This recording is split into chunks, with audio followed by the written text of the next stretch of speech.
welcome to the Mike the Ref Twitch stream. July 31st, 2022. We're going to do this right for once here. So, it's all good, guys. You know, joys of technology these days. Welcome. Good to see everybody here today. And to answer you, Cody, I don't know whether we're going to I don't know whether this is going to be a last match or what tonight. All right. Hold on. I think I found the issue of my problem. I'll have to take care of that. There it is. Quit and go away. There we go. So yeah, I'll be frankly honest. I want to see this card a lot, and most of it is because not of the main event. This main event, with all due respect, let's throw it out here in the chat for a prediction here. Do you think we're going to see a fake heart attack spot in this match? Yeah, Astrid, I'm with you. Like, I want to see everything but the main event. I'm mildly curious about the main event because of the slightest of possibilities that, it might turn out to be a decent match. Because Andrade can carry a match a little bit by himself. Jay Lethal can carry a match a little bit by himself. But the other two, I think we could see a real heart attack. Well, Bret Hart's not going to be there. I think he's still in Calgary, so we aren't going to see the move.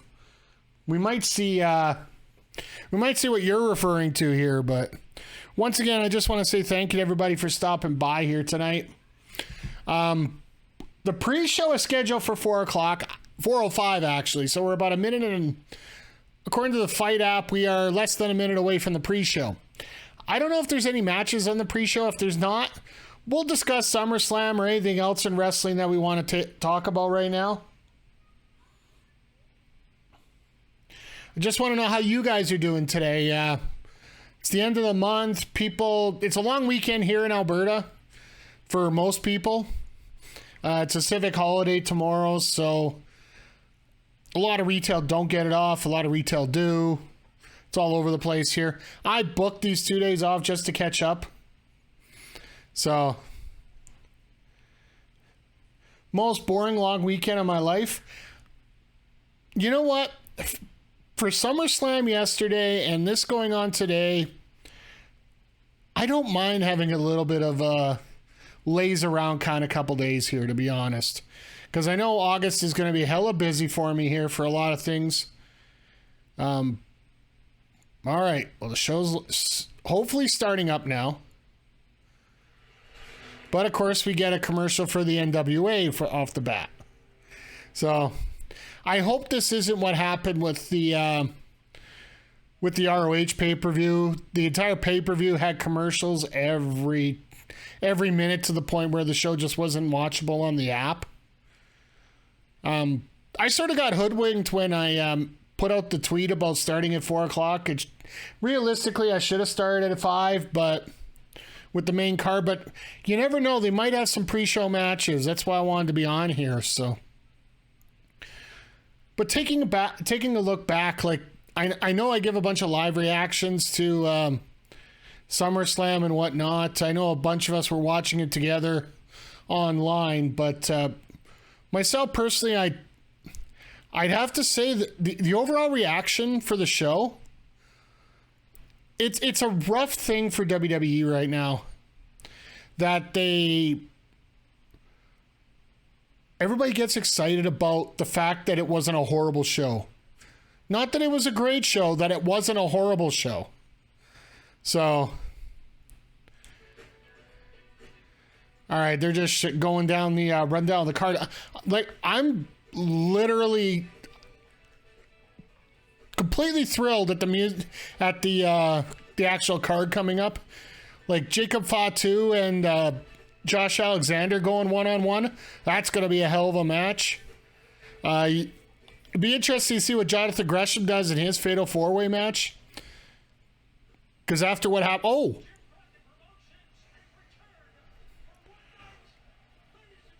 We're going right into a match right off the bat, guys. If you haven't seen it, get on the Fight app. And yeah, they're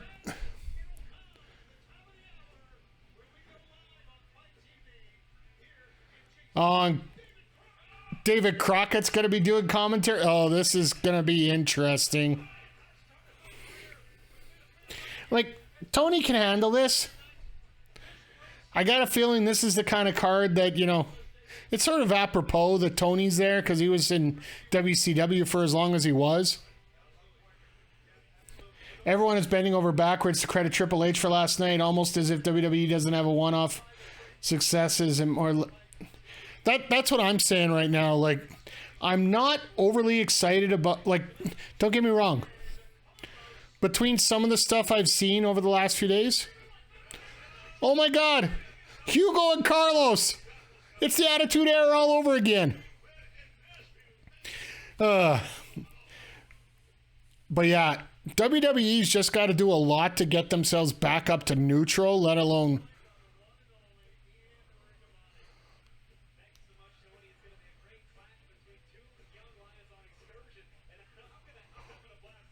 Okay, this commentary team just picked up.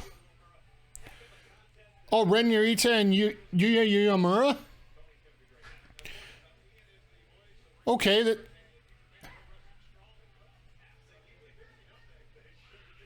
I wonder how many different sets of commentary they're going to have tonight.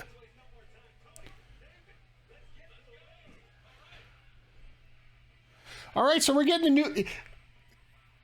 Somebody get a hold of Mel Ball, because the New Japan Strong match is on the pre-show. Don't have to pay $30 for it.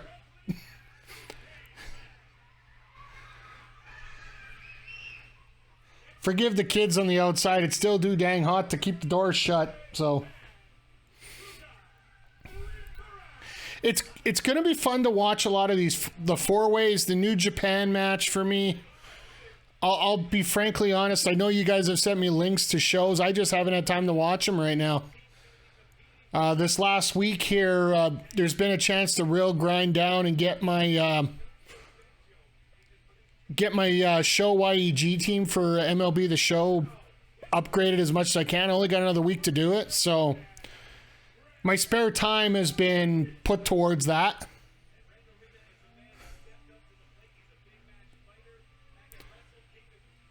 All right.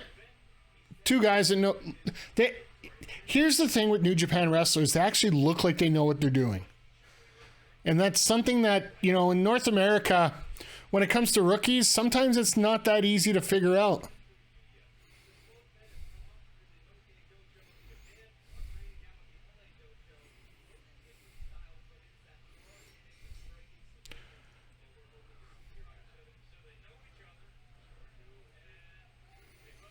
All right, hopefully this is going to be... I got a feeling this will probably be a very technical match between the two. Especially since you got two guys that are so green here in the ring.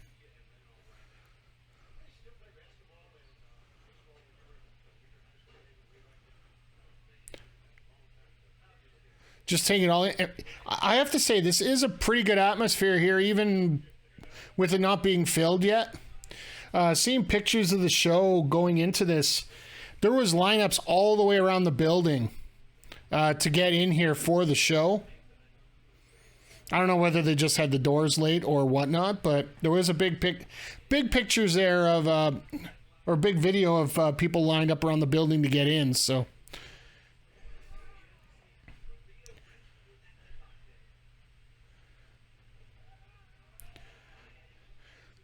but for those that are unfamiliar with Japanese wrestling, when you are just training at the dojos and you're one of the young lions, you wear black and that's it.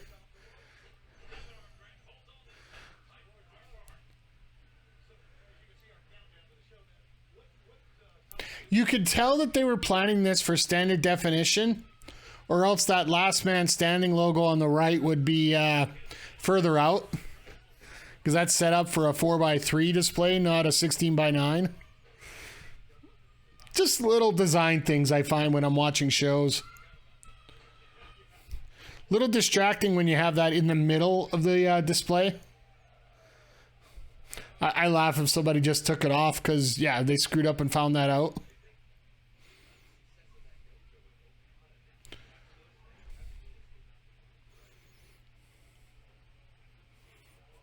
Oh, thanks, Astrid. I'm sure that I'm just very confident that she would have saw this. She would want to see this because she is the New Japan person around, right? So,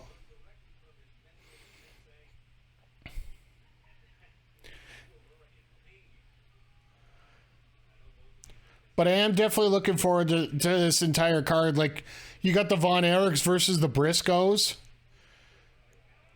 One of my personal favorites I'm looking forward to is Impact Talents Collide here. Rachel Ellering, Jordan Grace, Deonna Purrazzo. Pretty sure we all know who's going to win because there's going to be no championships that change hands on this card. So, or I could highly doubt that that'll happen.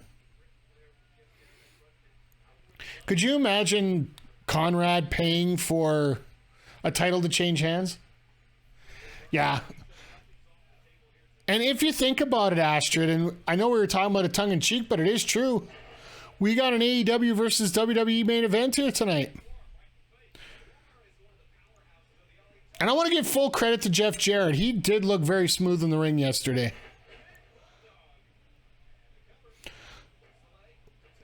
Like, being a referee isn't exactly the easiest thing in the world, but at the same time, he made it look pretty effortless being in there, so.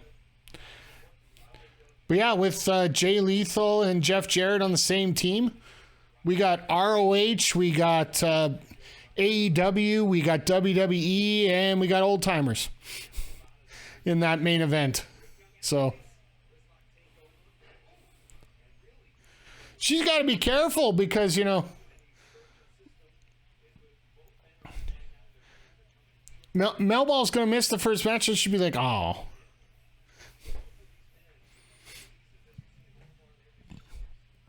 I'm assuming this will be available later on to check out.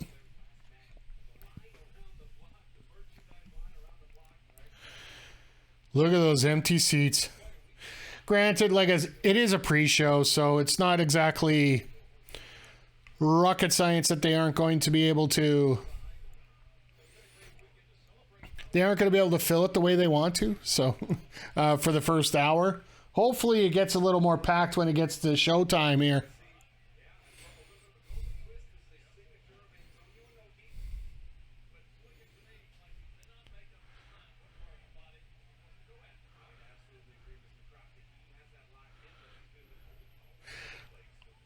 I love it when the guy that isn't known. Yeah, I kind of figured she'd be watching right now. Thanks, Cody. Muchly appreciated having her check this out because, you know, it's always good to check out the new blood when it comes to New Japan here.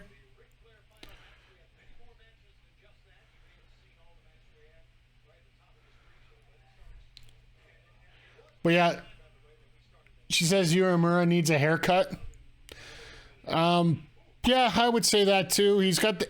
Well, think of it this way. Uemura, his haircut sort of fits in perfectly with this show. Because, you know, it is Ric Flair's last match. It is a Jim Crockett match. This is like a throwback 80s kind of thing. And that, you know, the only kind of cut that he really needs is a little bit of a trim into a mullet. It's pretty close to a mullet. That thing has got some flow, though. Whoa! All right. Well, that's how you make it really simple and really effective.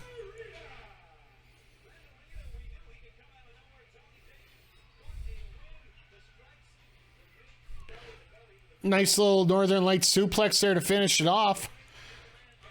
You know when you got some young boys in there, you want your young lions. A belly to belly with a bridge like that. You don't see that every day. I was calling it a Northern Lights, but actually it's just a straight belly to belly with a bridge.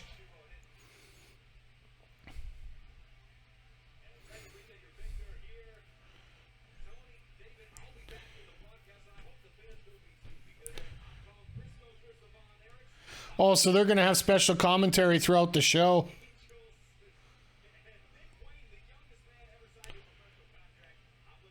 They're not really young lions anymore. Both graduated the dojo. Okay, so they're out on excursion.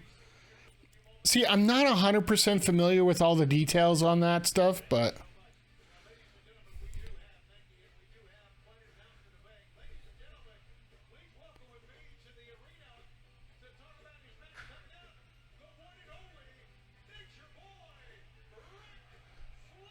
All right, well, Flair made some good comments here before we started.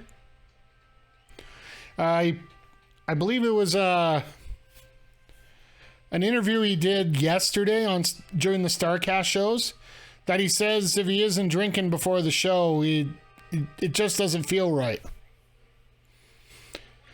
Ha!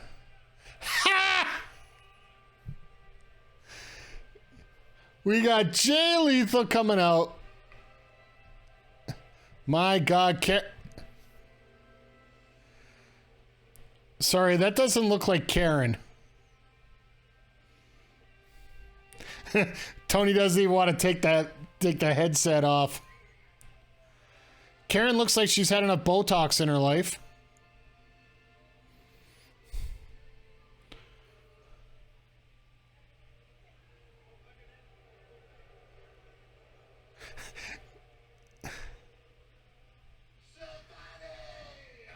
Oh, God.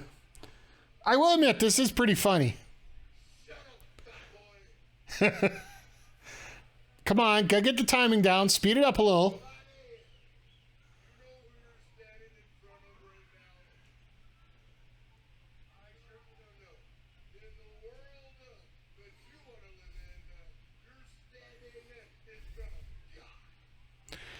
Oh, God.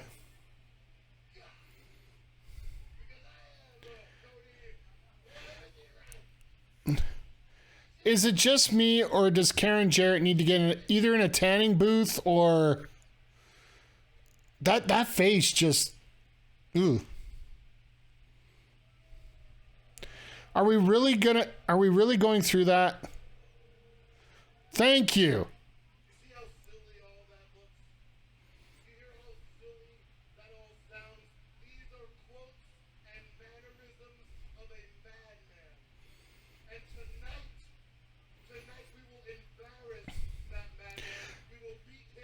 So Jay Lethal's actually going the right way, I think, on this. It's already uncomfortable, Jay. You don't have to tell us. Jim Crockett for booking it. Oh. Don't blame the fans.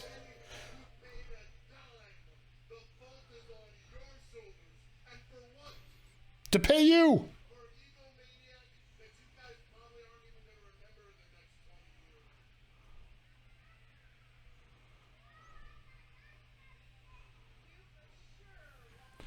Shameful.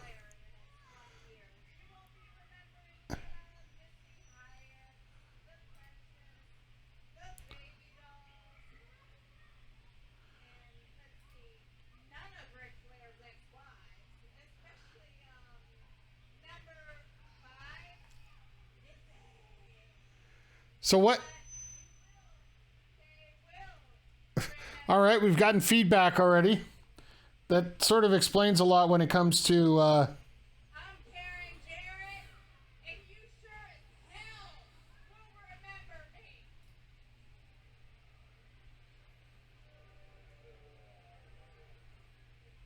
Hey, buddy, you wish you had something like this to lay down with that night. Ha! Ric Flairs said he was willing to die in this match tonight. Well, my husband, Jeff Jarrett, and Jay Lethal, I wonder. I seriously wonder. Did WWE tell Jarrett he can join the match, but he can't do a promo?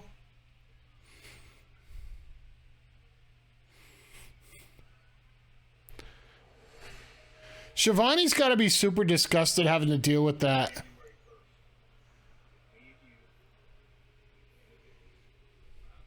Well, all kidding aside, as much as I talk about how horrible this match probably is going to be, the vignettes that they've done, like this one, to set up the entire show, absolutely spectacular.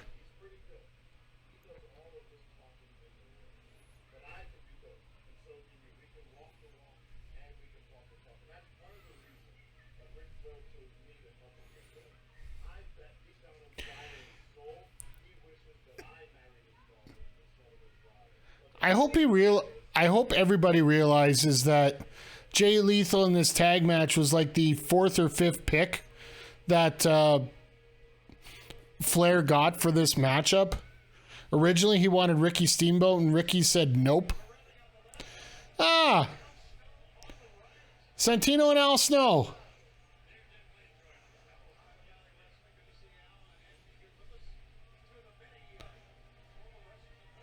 Wonder why Corelli's down there. It's not like... Oh, great. Can we just, not? The best thing about Frank the Clown is his girlfriend. Speaking of which, did you guys hear that Mick Foley had his Twitter account hacked today? Apparently, he got... This morning there was an ad for submit your address and you can get... Hey, Melbo. We were just watching that first match, the New Japan matchup. I'm glad everybody got a hold of you so you got a chance to watch it. Hey! For those that don't know Dave Prazak, he's basically the guy that's in charge of Shimmer. He was one of the starters of Shimmer. He worked in Ring of Honor for a while. One of the veteran commentators. I'm glad that he's here for the show.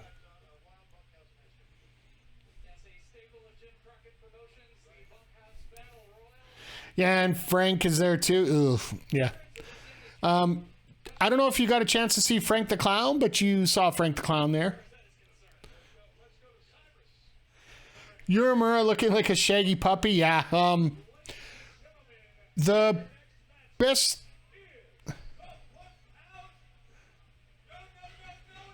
Oh, for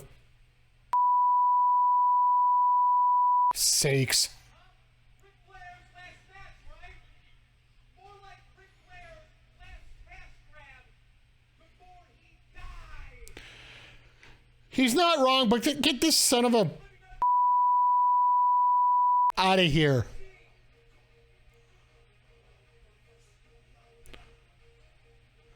All right, Jig. All right. You need a Yoshihashi screen button? I just like having this beep sensor here. It has been so helpful. Now, Jacob's not supposed to be out here till like semi-main, I thought. Unless they're gonna put the Impact Wrestling title match on the pre-show.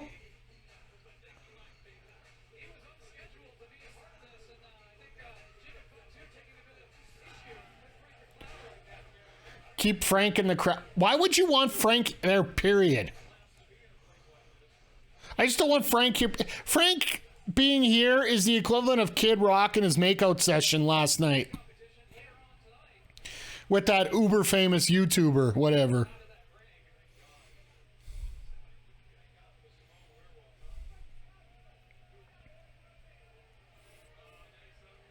He's already there, can't kick him. Oh, here we go. Now we know why his account was hacked. He was too busy being here. Your father-in-law is not too happy with you, Frank.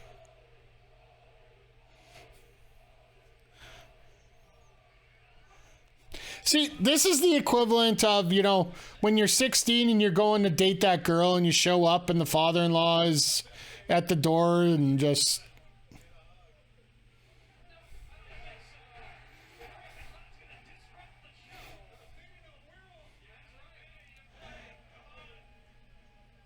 Foley is good, absolutely. Oh, did you see that sparkle go? That confetti, my God. Oh, here we go. Frank's dead. Ultimate babyface right here. This is sort of like what we expected for The Miz against Logan Paul.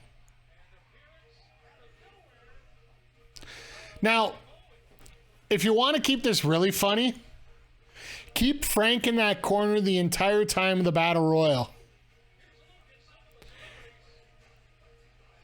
Hey, JJ. Good to see you here tonight. Thank you for the lurk.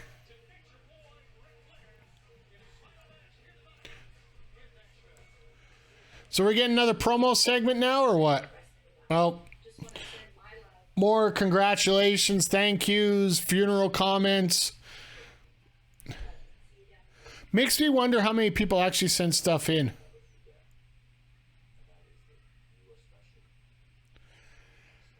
Nick Aldis here, so...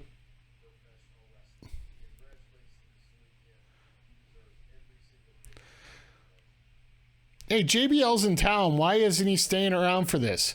He could have just came to the show, you know. It's what I wonder for a lot of these people.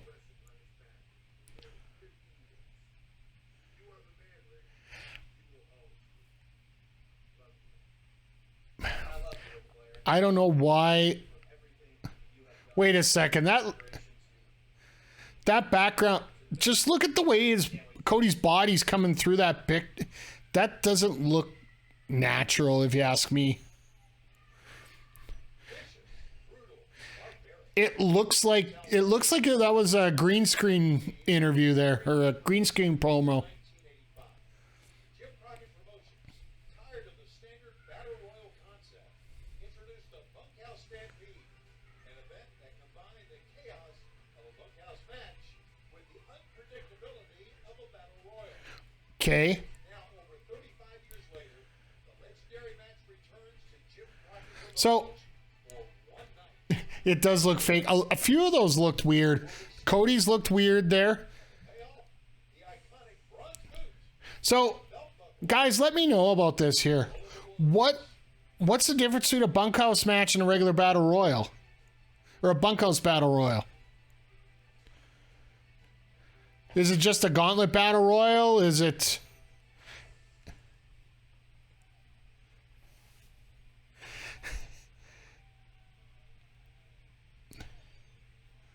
a bunch of guys... Oh, here we go. Sin Bodie's here.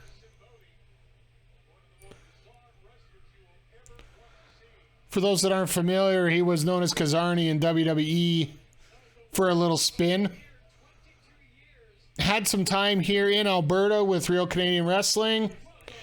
Proceeded to hit a cinder block with a mallet into Thaddeus Archer's crotch, which I think still supports some of the reason he's in some of the suits that he's in.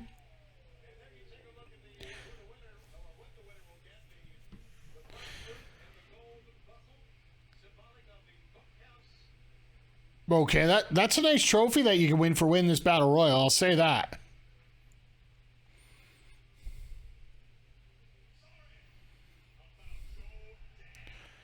And now some of the more popular guys to come through.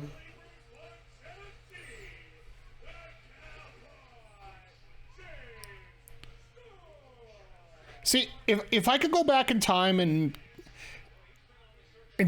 like go back to see a wrestler or a team that I really wanted to.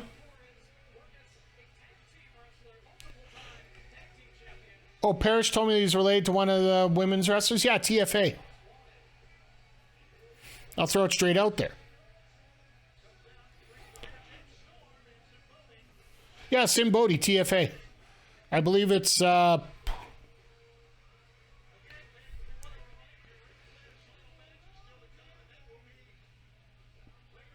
not sure if it's brother and sister or not, but I believe it is.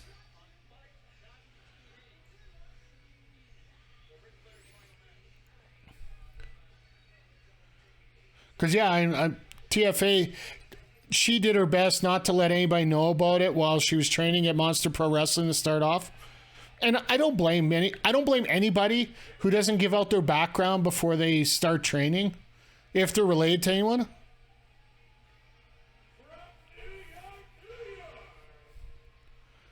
So Bully Ray got welcome to the jungle. Jim Crockett must have some money if they're going to pay royalties for that. Either that or Thor Love and Thunder got a hell of a deal on a song.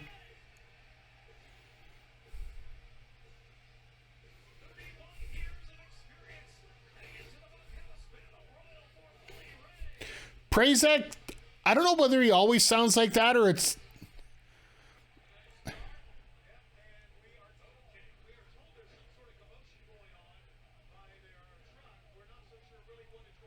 Oh God, here we're hearing in the back, you know, Flairs getting laid out.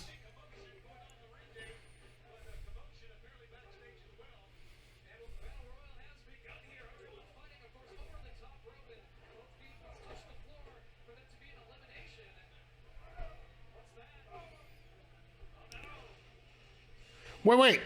Chris Parrish made it down there? I joke, but yeah, we got Nick Gage out here. GCW, the Bunkhouse Battle Royal.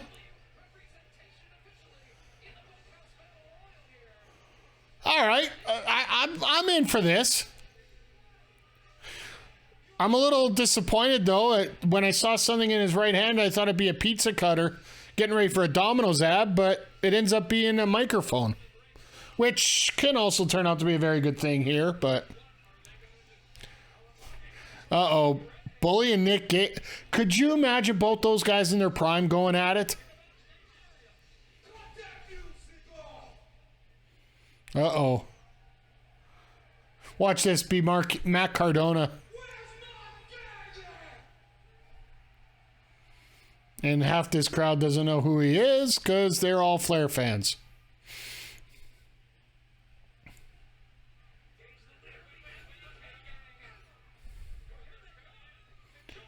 Oh, there's Joey Janela. Oh, Jesus. Yeah, we're not fooling around here. We got Effie in there. We got Jordan Oliver. Jordan Oliver, who's just here in Edmonton, taking on Heavy Metal.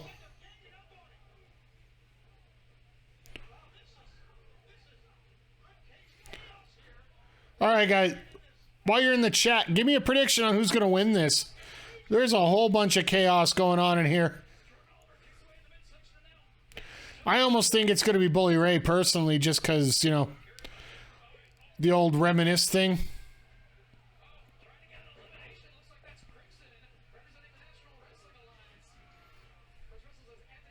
Oh, there's Crimson in the back. I'm trying to figure out who. There's Crowbar in there. There's a lot of people that a lot of fans don't remember.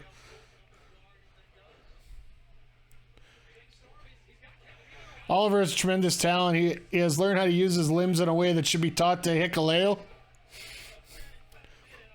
Yeah, I'll give you that. All right, we're finally got elimination.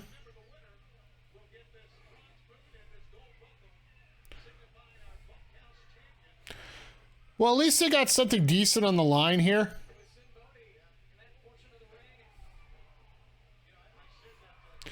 I know personally, trying to call a battle royal absolutely sucks. Unless you know a certain spot or something's coming along, you just sit there and try and call what you can see. And half the time you're not going to see anything, so...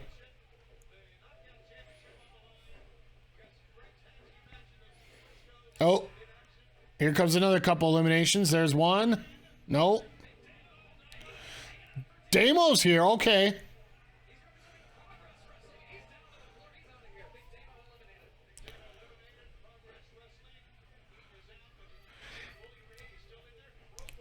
Oliver also elevates his opponents as much as himself in the match. His best match I've seen. That's right. That match in Calgary the night after the Top Talent show. Yeah, Jordan Oliver is a second level talent that, you know. Oh. the hell? A stunner to the inside of the ring by Oliver there. Now everybody trying to get rid of Crimson. Oh, and this is going to be... Oh. Thought they were going to get rid of like 4 or 5 guys there. Oh, no.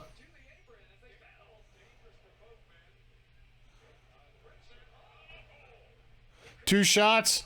4 shots finally gets rid of Crimson.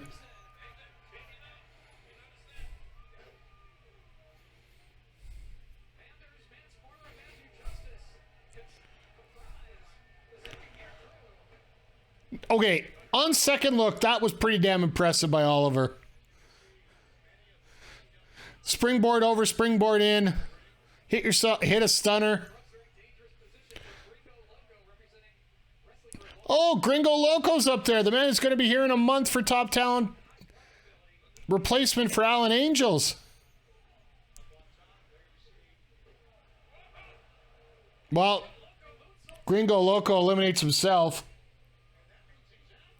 So that means Metal's got to realize that he's not the smartest wrestler in the world, eliminating himself out of a battle royal.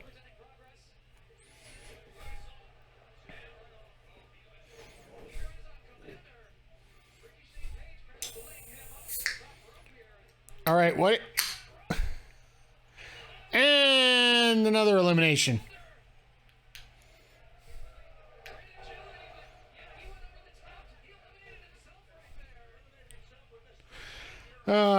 You know how much I hate that spot? Like, don't get me wrong, great move, great athleticism there, but have a half a brain when it comes to this match.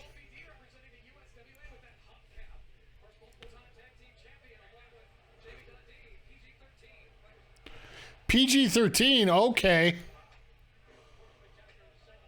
The problem is these guys have changed their look so long from when they were actually in a decent spotlight.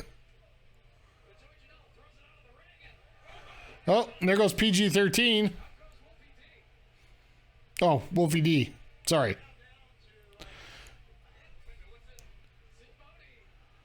Well, Sin's got an extra ring cable.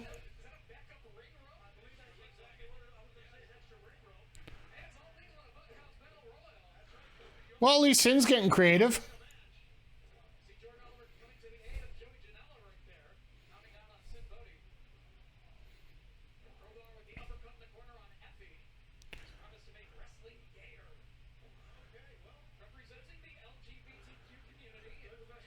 Well, there goes Sin.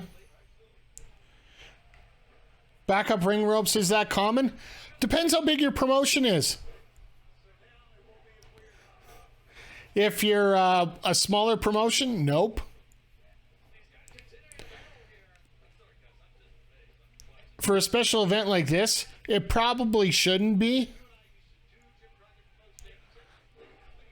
But yeah, throughout the 80s, you would see at least one extra spare ring.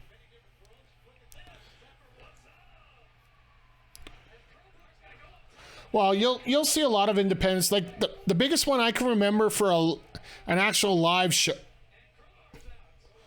Well, Crowbar's out thanks to Effie's crotch.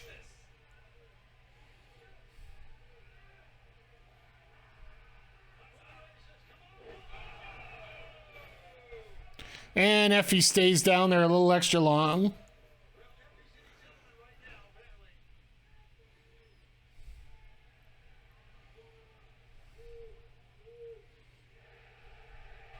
Well, at least the crowd got the tables popped down, right? Oh, attaboy, bully. That was just way too easy. And Bully's just eliminating guys left, right, and center here. Oh, and there goes Janela. Oh, that's Oliver. Sorry.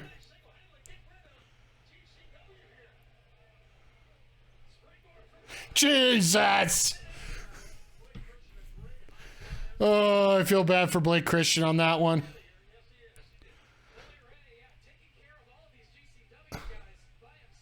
Now Janela's in there all by him. Well, I guess Manders is in there too. You could almost say he's being a bully. That's for you.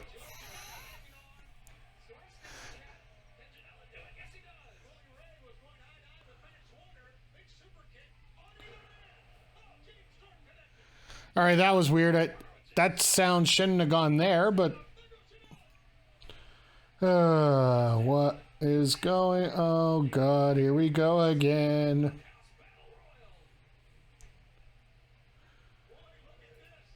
I had to reset everything, so everything's gonna go all the heck here. Of course, that's what's gonna happen. Stupid updates.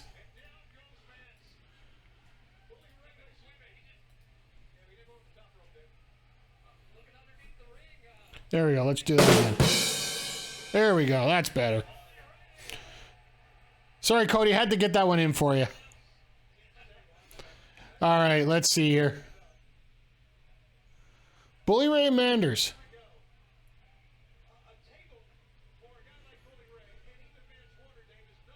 Oh, it's Vance. Sorry. Yeah, Manders. But trying to go for a brawling ability with a guy like... Yep. There you go.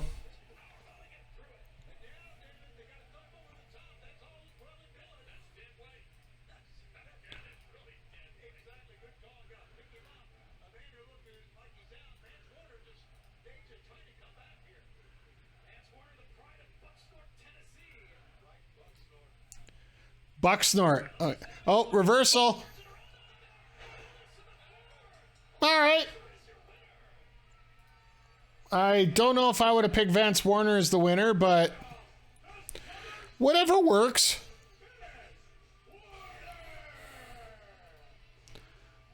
Not the worst pick in the world, but I think the fact bringing that title on to Busted Open Radio tomorrow might have got a little bit more eyes on the show, but that's just me.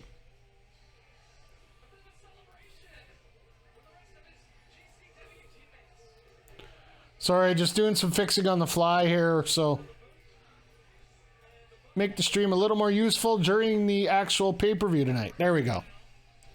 Anyone but Jelly Roll. Nice.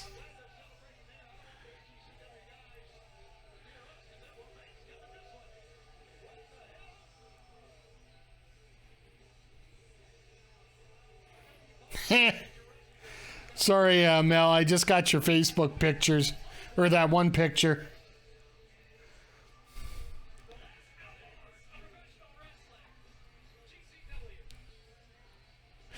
Referee almost drops the belt buckle. That was great.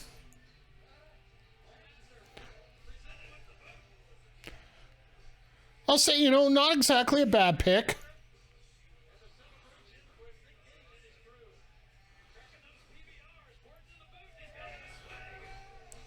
Well, I'm sure Big Bad Boris is a little disappointed. PBR sponsoring Mance Warner in this battle royal, and he can't get a sponsorship yet. Hashtag PBR for Boris.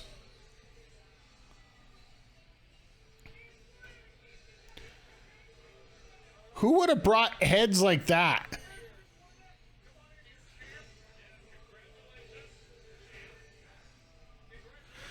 David Crockett staring at him like...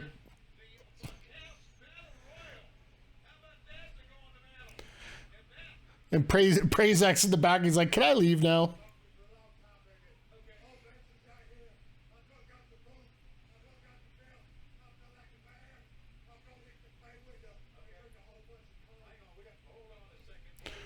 Wait a second.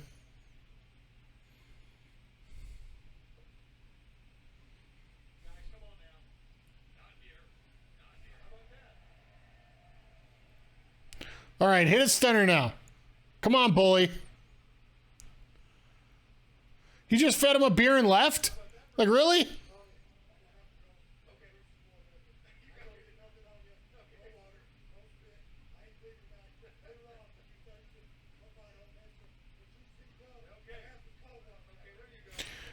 Have some cold ones on it. Nice. Well, at least GCW gets oh. Oh my God. Really? That reminds me of the time I got an autograph from Samoa Joe and almost forgot it at the table. Joe had to come out. Oh, this is yours. Yeah, that isn't embarrassing at all. Well, I do like the two entranceway setup that they got there, right? Well wishes to the Nature Boy Ric Flair, one of his long-time rivals. Ladies and gentlemen, it's Sting! Well, let's see if this is green screen. No. It's just grainier than all heck. To you, I'm grateful to you, and I have so much respect for you. I'll never forget how you, Ric Flair, I love how they don't actually mention that he's from any promotion. They were saying representing GCW, representing Progress, representing X, Y, Z. Sting is like a legendary wrestler. chopping out there. There's going to be some chest bleeding tonight. Yeah. Rick, you hooked that figure four on. I'll never forget hearing this for the first time that you had me hooked in the figure four.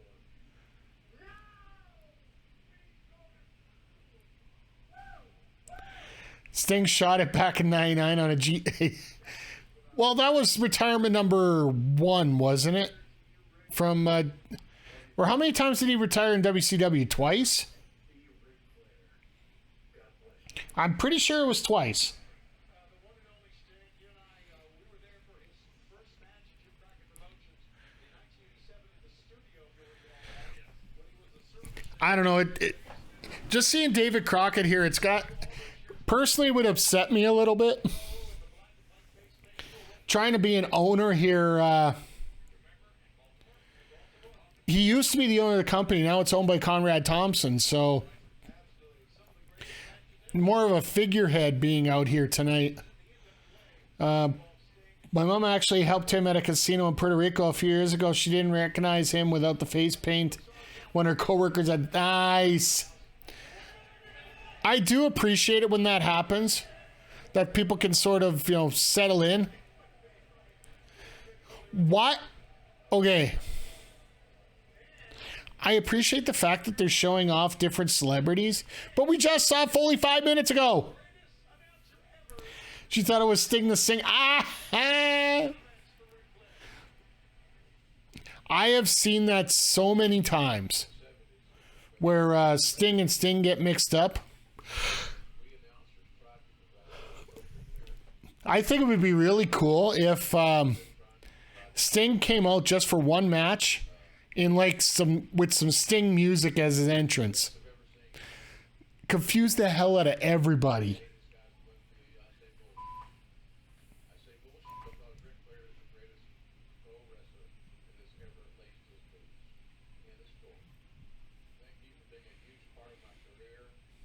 Okay.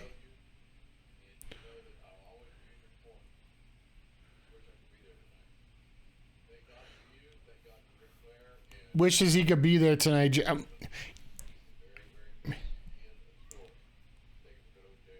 Here's the question. Who would you want to broadcast this last match if you could get anybody for a commentary team? I think it's more Shivani than it would be more than JR, right? Sting on NXT in a story with Roxanne Perez, so he can just scream, Roxanne, you don't have to put on the red light. Oh, God, my voice is horrible today. I'm sorry for you guys in your ears, you guys and girls in your ears tonight, because that was just horrible. I promise you I'll get a better voice. Oh.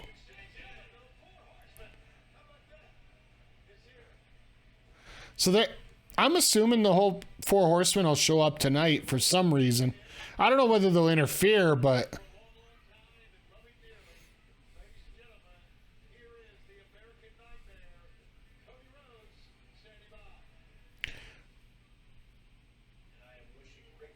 Didn't we just see this? All right.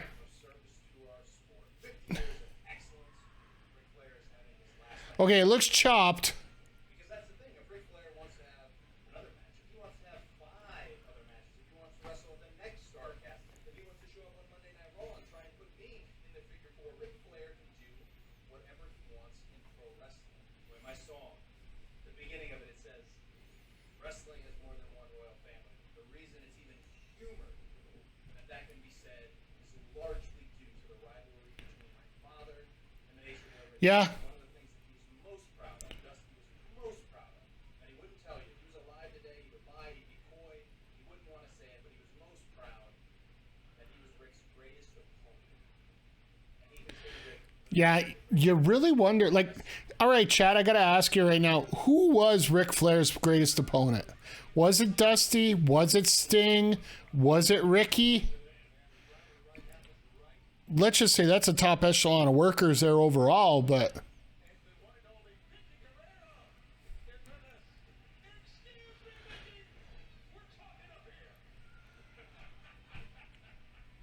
message from Cody, but no message from Charlotte, or are they saving it until the end? I got a feeling Charlotte's here.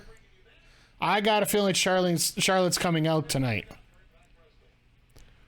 There's just way too much in common here with the fact that Andrade's there, as well as Ric Flair. I could see Charlotte totally being in the corner to take out Karen Jarrett. I don't think she comes out immediately, but once Karen Jarrett starts to interfere, that's when Charlotte will come out to get rid of that. And I don't think that would have happened if Vince was still around. I think this is totally a trip. Up until the point where Vince left, I think that was totally off the table. But now that he's gone, and I believe what's the one we use with that?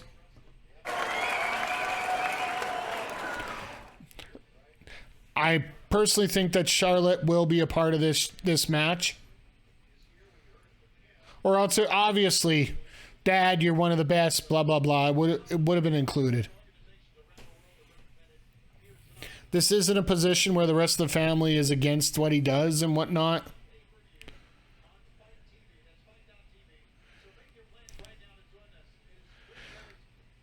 Is it just me? Like, you want to talk about body language? You want to talk about, presenting yourself? Tony just looks like he's mailing it in right now. Theory: the Flails leaked the hush money scandal to get Charlotte free for tonight. That's about as legit as Austin Theory, but okay. Yeah, but he's got to share that seat with Dallas Page. Just look at the reserve sign behind it.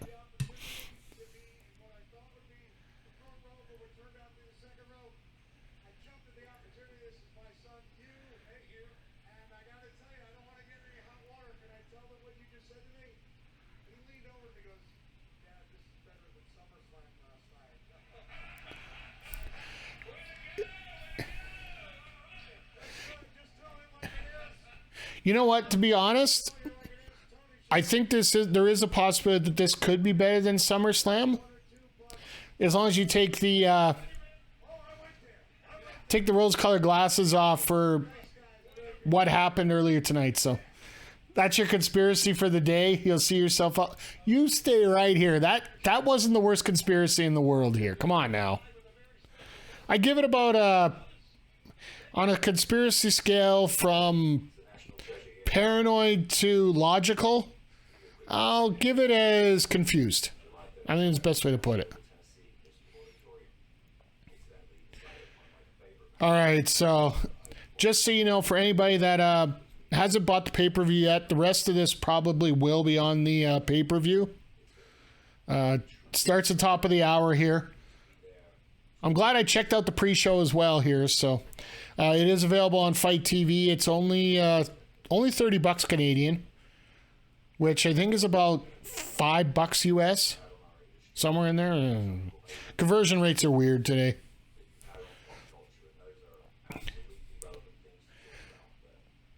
So Nick Aldis right now, he's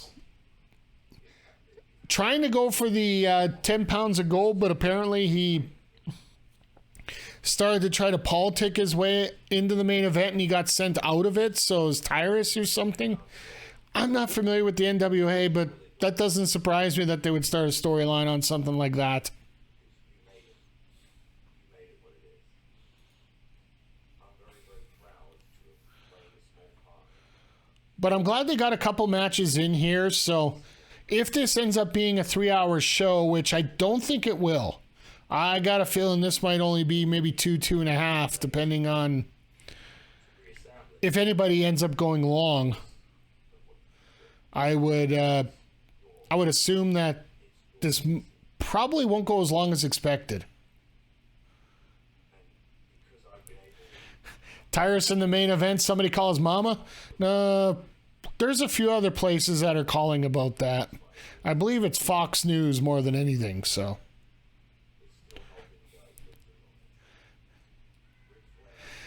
Nice to see Nick Aldis, taking a minute promo and turning it into a 4-minute monologue, right?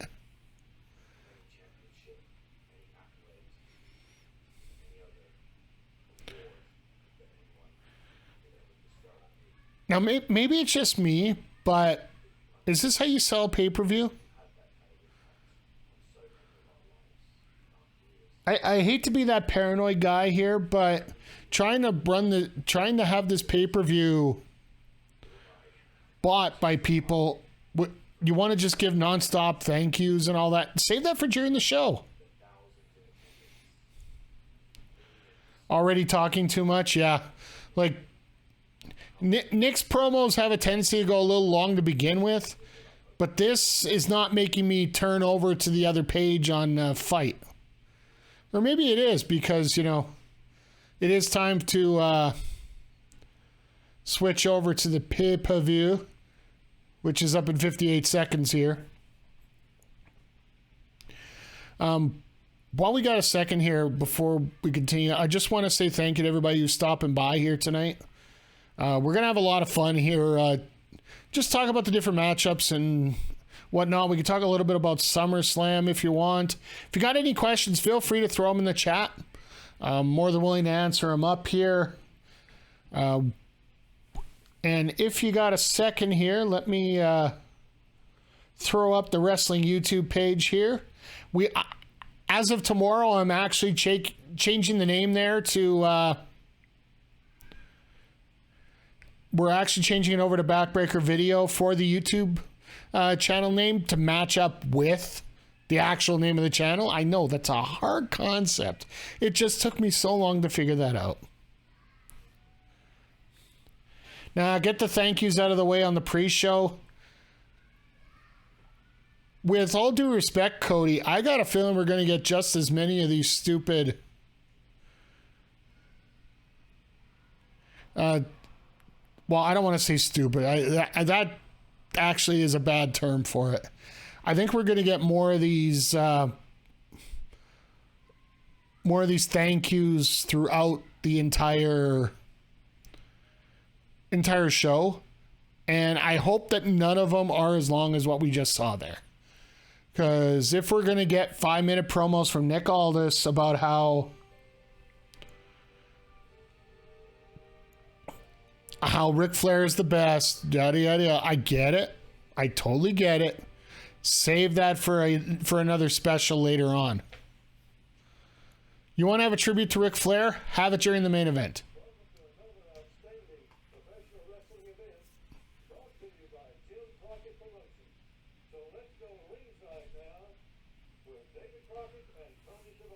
I lost sound again?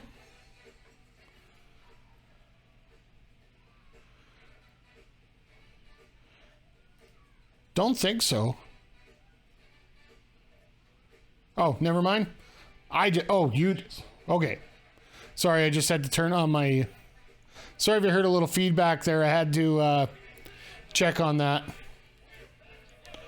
Don't scare me like that, Cody. Jeez. Where we got here to blow the whistle on that? So yeah, we got two fatal 4-way matches. We got the Briscoes taking on the Von Erichs. We got Josh Alexander taking on Jacob Fatu. So in other words, she's listening to me in her vehicle. That sounds great. I would say a lot of words right now just to help you out. No, not necessarily help you out, but give a few creative descriptions to certain people. But I don't know if you want. She walks in. What the hell are you listening to? Ah! Or else I could just turn up Hugo and Carlos, and she hearing those two guys going off for their intro promo. That would be fun. So, have you guys ever had the opportunity when a significant other just comes in and, as you're watching wrestling or whatnot, and just something completely inappropriate shows up in the conversation? Holy crap. I'm talking about these highlighted matches, and I forgot about this. I forgot to mention this one. The Motor City Machine Guns against the American Wolves. This is like Impact Wrestling 2012 all over again. Back when tag team wrestling was good before that big lull of who the hell is buying this company when it comes to Impact.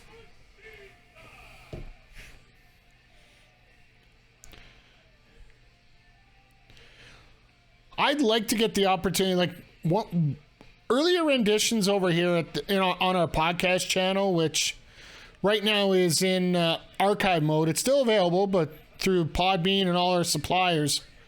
Hey, Scott Demore.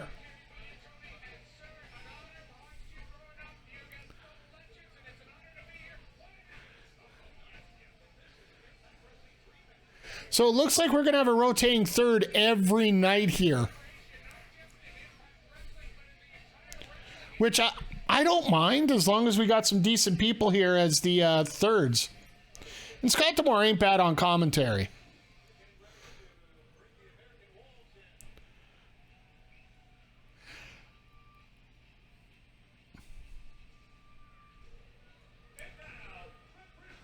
I'm so impressed with how much Davey Richards can just randomly turn things on the way he does in the ring.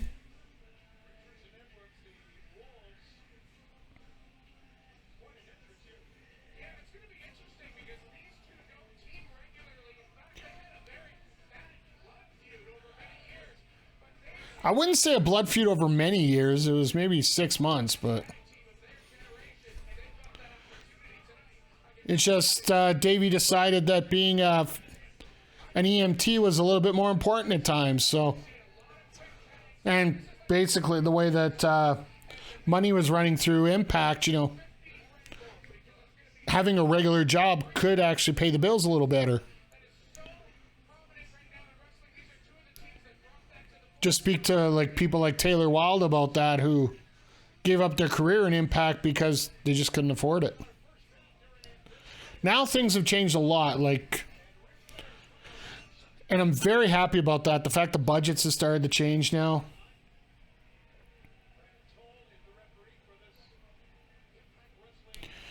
We were talking about the quality of play-by-play guys in wrestling last night. This is a real random process in my brain, but Demore on commentary just remind me how much I miss Josh Matthews on commentary. I don't mind Tom Hannafin there.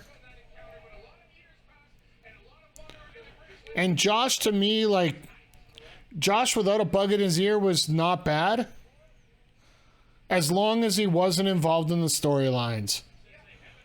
That last little bit before he left, when he got a little bit more involved in the story, aka let's redo Evil Michael Cole,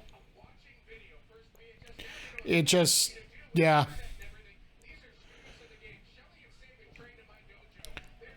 Anyone but Alex I'll throw that in for you, Mel. We're going to get an Alex Kozlov line in here sometime tonight.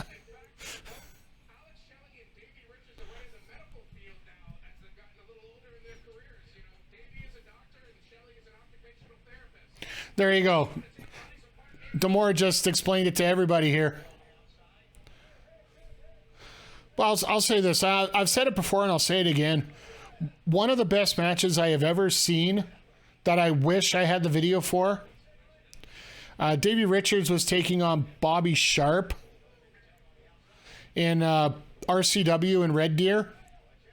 And yeah, I was a ring announcer and I literally forgot I was doing it.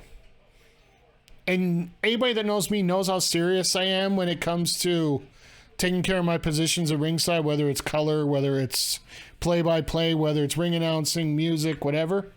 Yeah, I totally forgot. The bell rang and everybody was wondering where I was because I was too busy staring at the match.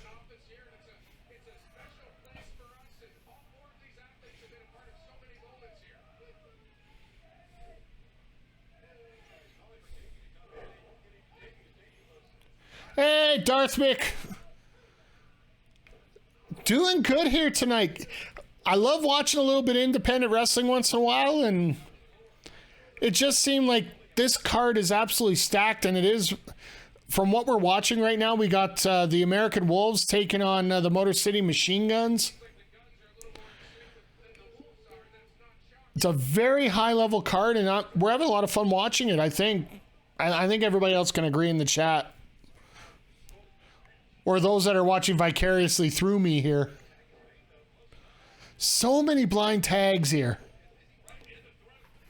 Hey, Debbie, how are you doing? I'm doing great. This is a fun show to watch, and you know, I am looking forward to a certain someone on the card here tonight.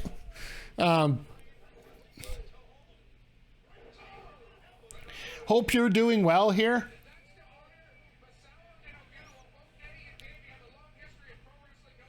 What is most boring lackluster color? I'm going to go with gray on that. Yeah, it's funny. My biggest problem tonight was just trying to figure out which Rachel Ellering shirt I was going to wear for the stream tonight. So, hey Ed, good to see you here tonight. Yeah, it was fun hanging out. For those that didn't know, we were in a private chat for watching SummerSlam last night. Nothing on stream here. It's good to get some different ideas about what people see about the WWE product. I don't do sidecast for WWE shows yet because, well, frankly, WWE's got to prove to me that it's worth sitting around for 3 hours and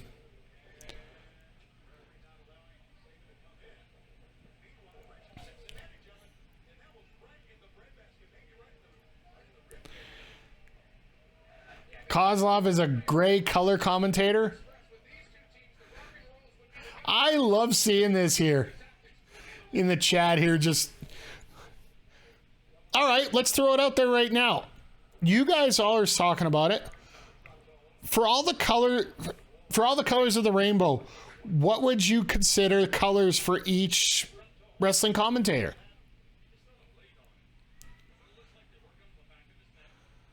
Like Michael Cole's easily blue because, you know, he's bleed SmackDown and whatnot. Jim Ross, I would have to say, is the gold standard from the very beginning. So give him some gold there.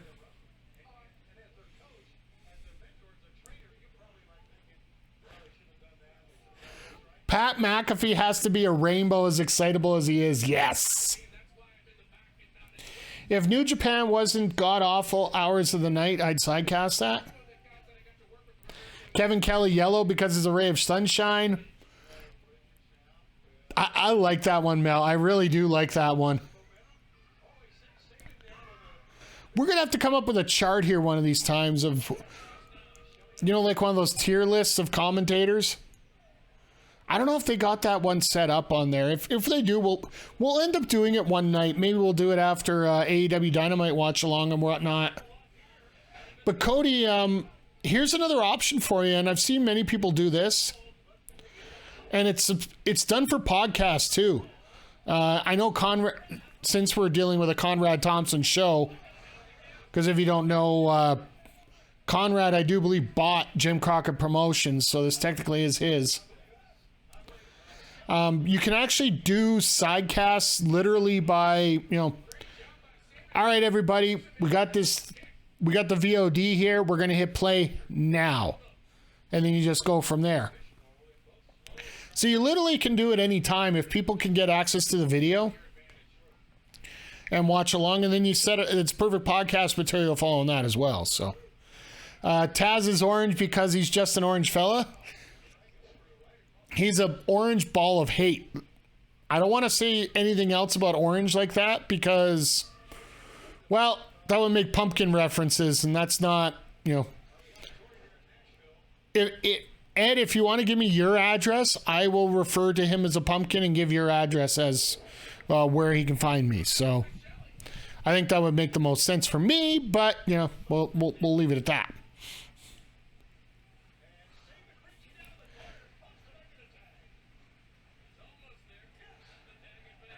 And, well, what else can I say? Excalibur. What color would we give him? I think he would be another... You know what? What I think Excalibur would be like the test pattern. Because he just got so many colors, so knowledgeable, and he's always ready to get started up. Would Corey Graves be a leopard print? After what he wore last night and how many cheetahs got killed to wear that outfit? Yeah. I think that's the best way to sum that one up.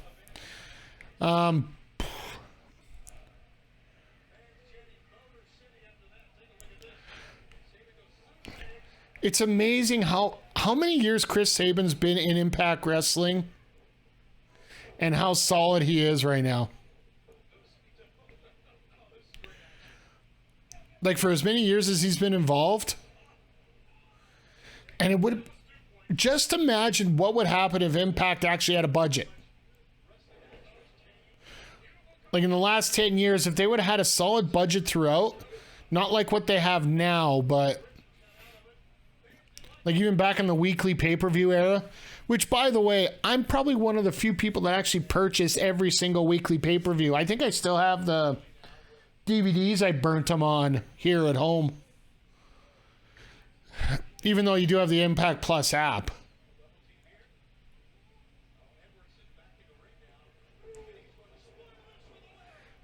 All right, Cody's got a whole list here. Taz Orange, JBL Brown. JBL Brown, I'll go that. King Red. McAfee Neon Pink. Beth Purple. Graves Green. Remold Blue. And Romero a cheetah print. All right, we're going to have to break that one. Yeah. Mel, I was thinking that as soon as he said that.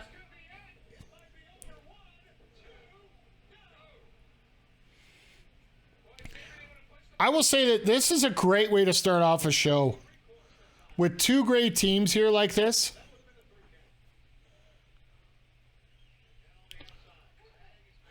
Yeah, JBL, well, I would like to have him as blacklisted, but that's a different story. King Red because stay away.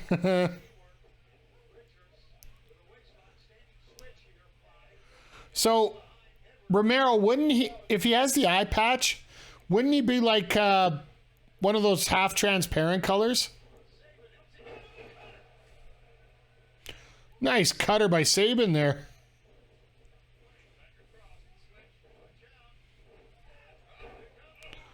Oh, vintage guns here. Yarr.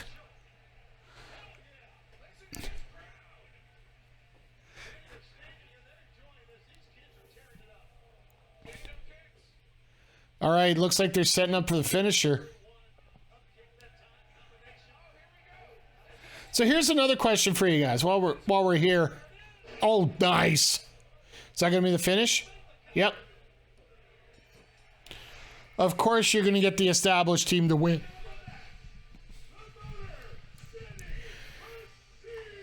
And it looks like Sabin hurt his, or Shelley hurt his knee.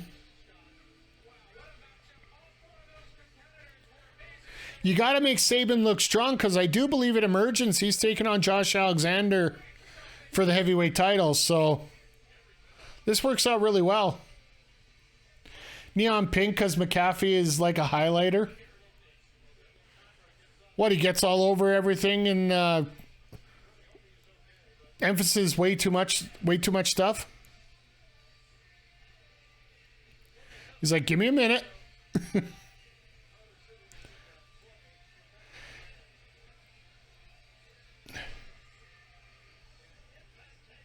It's...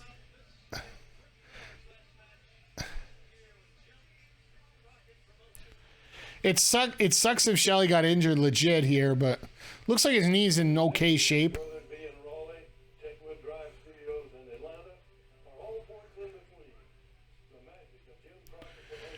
All right, the magic of Jim Crockett Promotions, a promotion that doesn't technically exist anymore.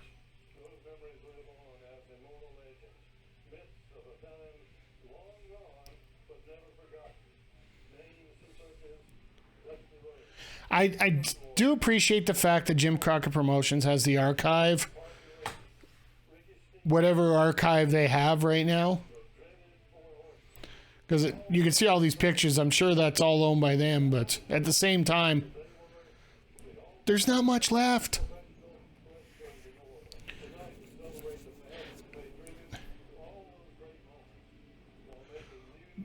But with saying that, the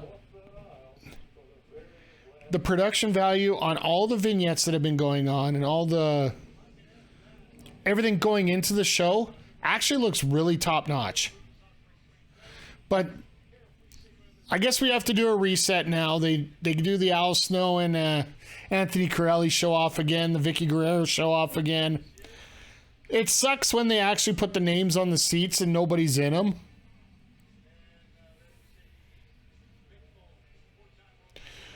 I'm surprised Mick's not looking at his Twitter account right now trying to get it unhacked.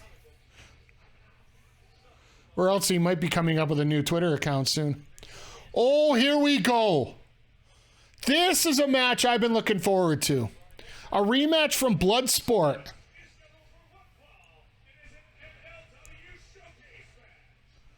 Davey Boy Smith Jr., British Bulldog Jr., taking on Killer Cross.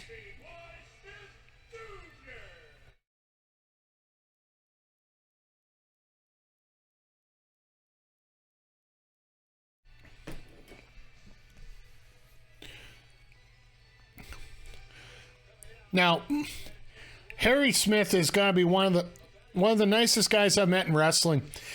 He is one person that I haven't seen for 3-4 years. I remember him coming up to work a Monster Pro Wrestling show here in Edmonton, back when the promotion was actually somewhat decent.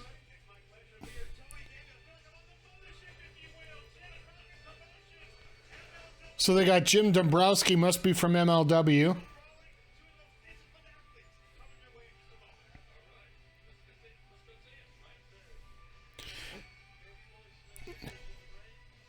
But when Harry came in, he already knew about my stuff, and he was already looking at my stuff because he wanted some research on the guys that he was working with, so he knew what he was dealing with.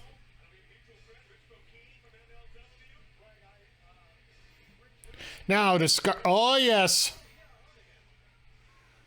I was going to say, does Scarlett come out with him? Yeah.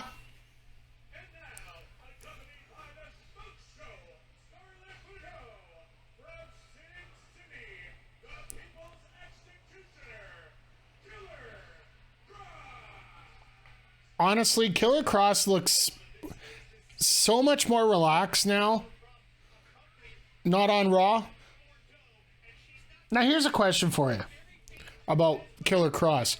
Do you see Killer Cross being one of these guys that gets re-signed by the Fed and brought back in so they can actually do him properly on the main roster?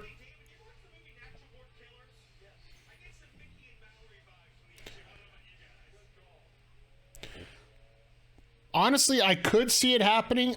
I don't think it will.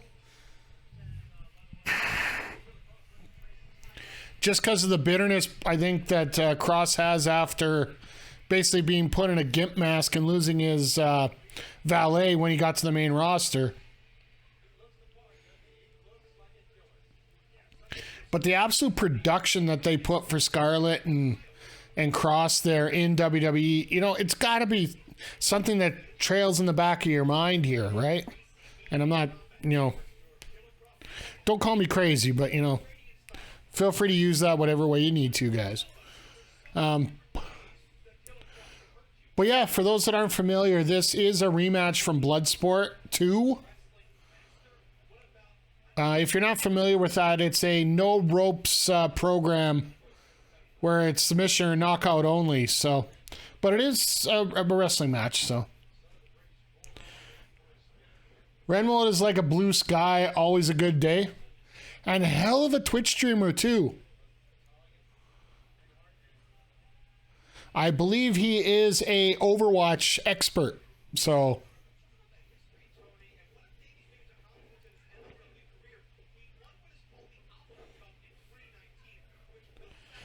Yeah, Mel, I'm with you around that. It's like, would he want to go back though? That it's just the fact that he won't trust him to.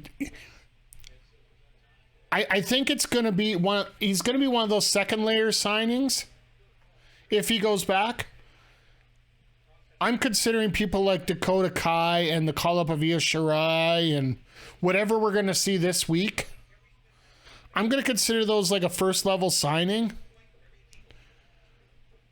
In other words, I'm not going to tell you that we're going to fix things. I'm going to show you how we're going to fix things.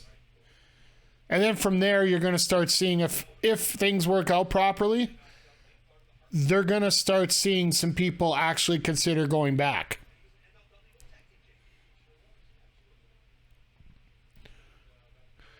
Because I think one major advantage that WWE wrestlers have over AEW is the fact that they don't necessarily have to think about their storylines as much as AEW wrestlers have to.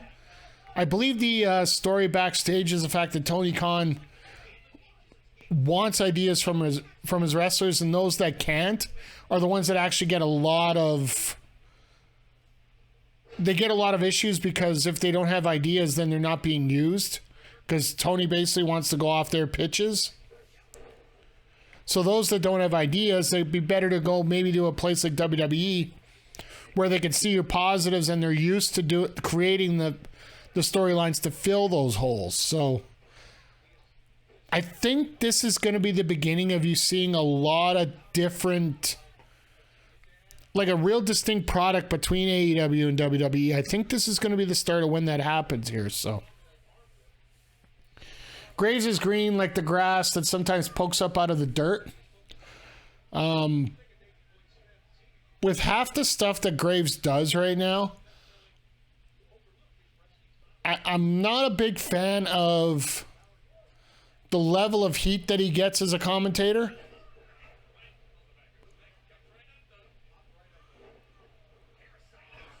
All right, well, these guys go for Cytos without, even flinching.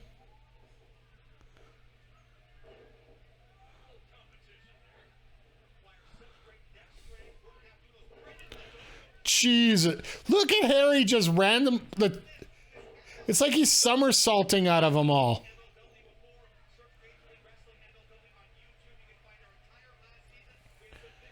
Was that red black score live? Yes, I do have a ticker that's live right now, so.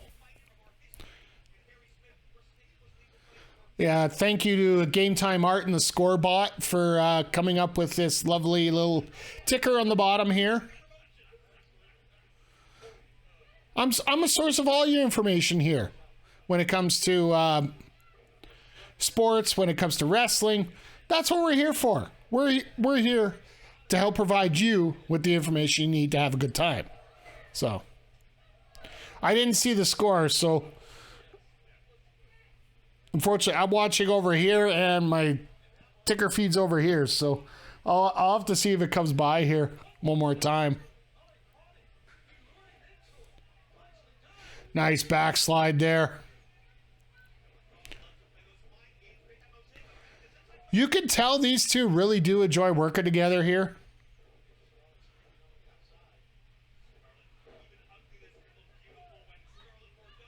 Oh no. Harry.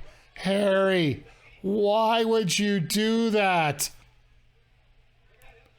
Like, I get it, you want to go for that bridge, but you got to know what the guy's finisher is. There's a pin.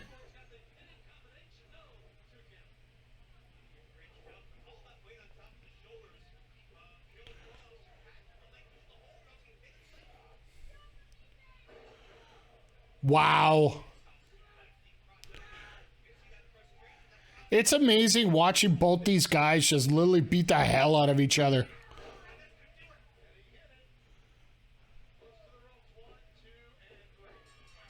Wow. The forearm to the back of the head for the victory.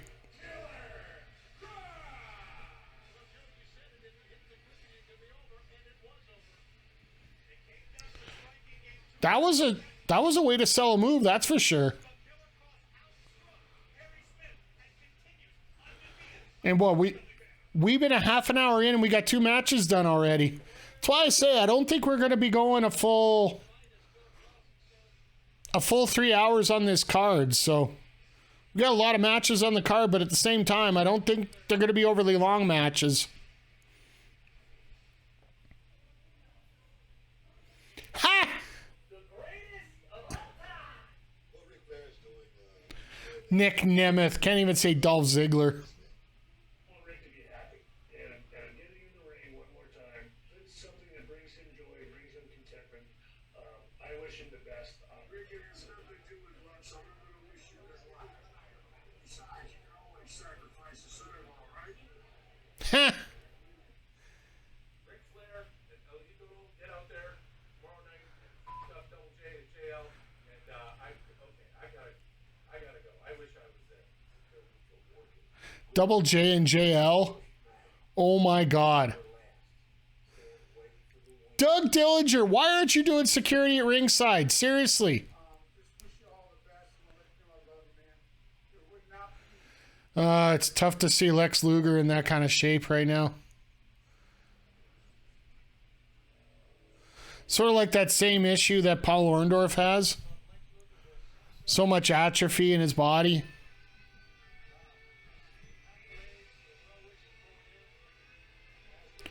Alrighty, this is, if I do remember, this is one of our 4-way matches that I was referring to tonight.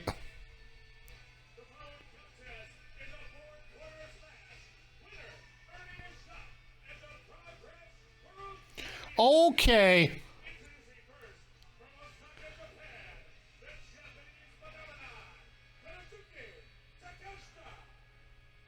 I don't know if we've seen anybody come over from Japan basically on an independent deal and just dominate the way that he has been right now.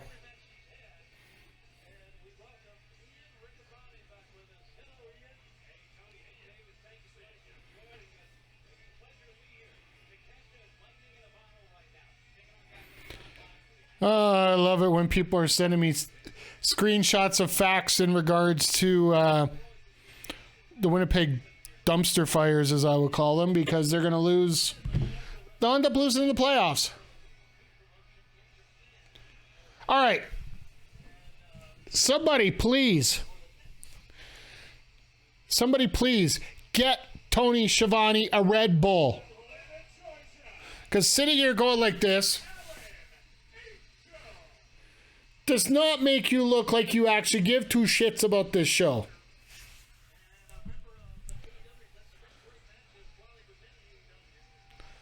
I love the fact that Alan Angels is here on the show.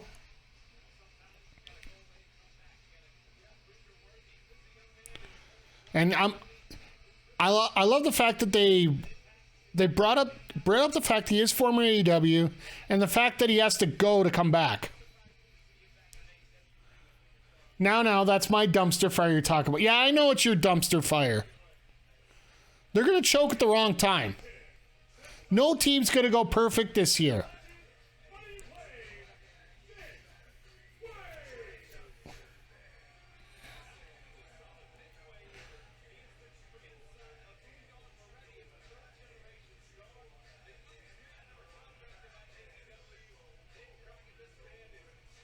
Now, I've heard a lot of good things about Nick Wayne. I've I've heard a lot of good things about him in Defy and in the Northwest U.S.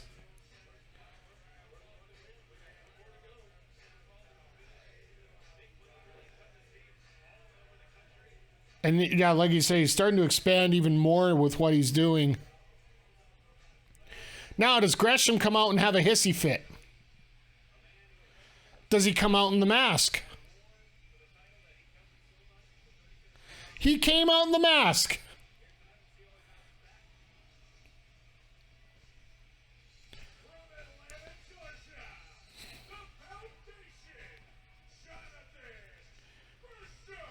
He's not grumpy. He's not, well, he probably is grumpy coming out, but probably doesn't even want to be recognized for anything in Ring of Honor right now.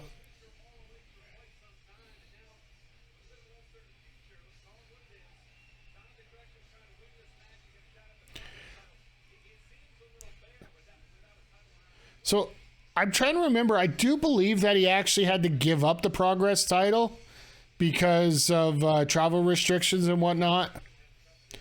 And probably the fact that he was signed to AEW. Now, they haven't announced whether they formally let Jonathan Gresham go from AEW at this point. Or Ring of Honor, AEW, whichever you want to call it.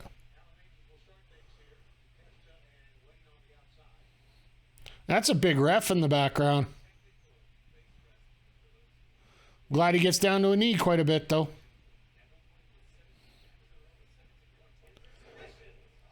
So I do like the fact, like, in terms of the aesthetic and the setup here tonight, the lights are so dark on outside the ring that these signs that people are bringing up, it's very hard to see. It also helps that people can't see it. Okay, so we got the tag rules in effect here for now. Hey, Jared, good to see you here tonight. We're watching a little indie wrestling on the Fight TV app here tonight, so hope you're doing well. Hope things are keeping busy for you and life's treating you good. Nice little roll up there.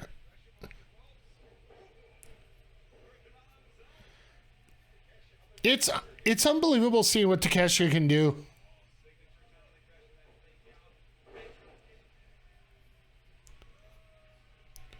And then Jonathan Gresham, like, all 4 foot whatever of him. I kid. He's somewhere in the 5 feet range, but the amount of ability this guy has and just the lack of respect he's getting from everybody. Or at least a lot of that can be self-imposed, though.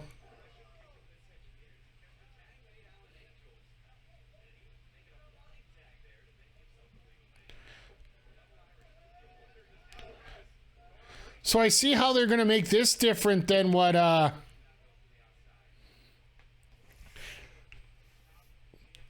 Oh, good, Jared. I'm good to see that everything's going great for you, sir. My voice got caught up there a little bit. Sorry about that, my friend.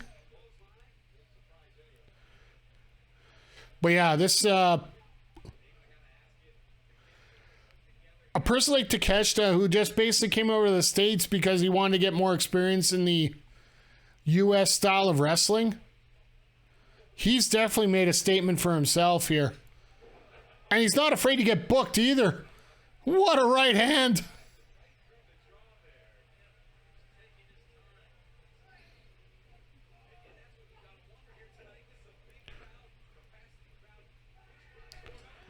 Jesus!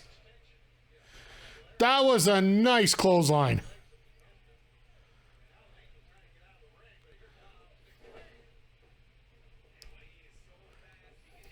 Well, now you're going to get the quick pace of the match.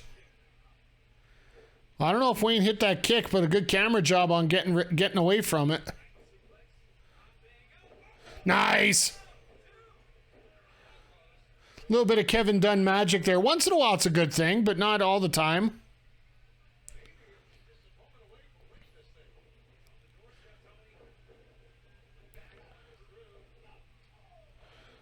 Yeah, enough of the fancy kicks. Let's just start pounding each other. Oh.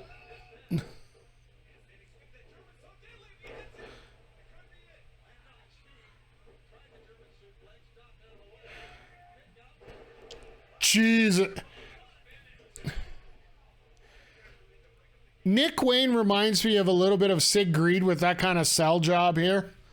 Locally, he's just a guy that's absolutely fearless and will take some insane bumps from other wrestlers. I think I might have to come up with a promo reel soon for Sid and some of the stuff that he pulls off here. Oh no. Oh no, what are we doing out here? Okay, okay. I see you. Angel's got his wings. Wayne flying all over the place.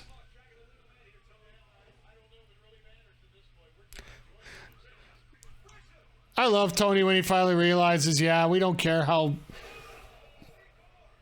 Okay. What are you doing, Angels? Like, you have Wayne in the ring by himself. Uh-oh.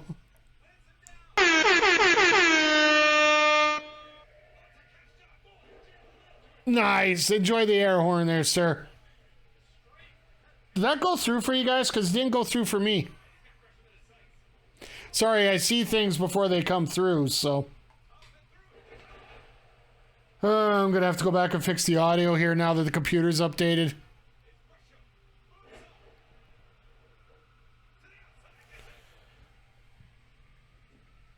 Where are we at here? Blurp sounds. Oh! No, Gresham's going to lock him up in something. There it is. Oh, I thought that was going to do it.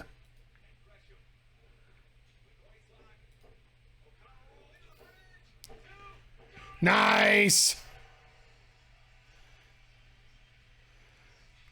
You knew Gresham was going to win on something technical.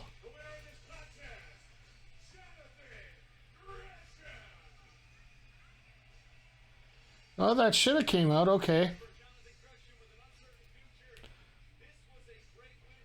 I don't know. I'm going to have to see what's going on with my system here.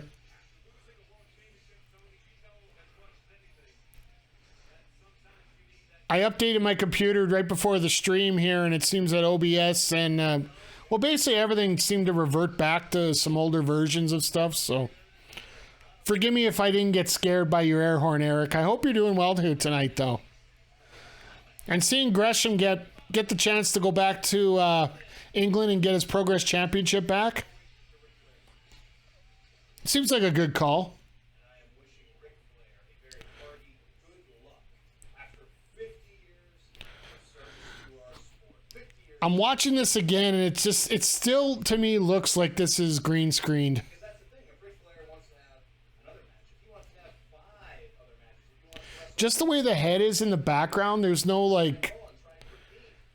You would think, based on where he is, that there'd be some kind of light shading of him in the back, but you just don't see it. So we got 3 matches in, and we're 40 minutes into the show, so...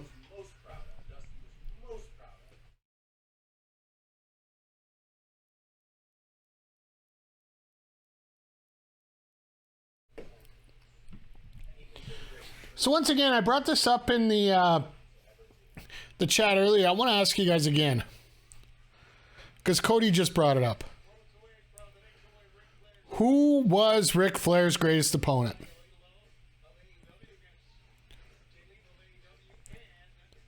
Personally, I think it has to be labeled as Ricky Steamboat because of the greatest matches he had. The greatest feud he had was with Dusty. The greatest matches he had were with Steamboat.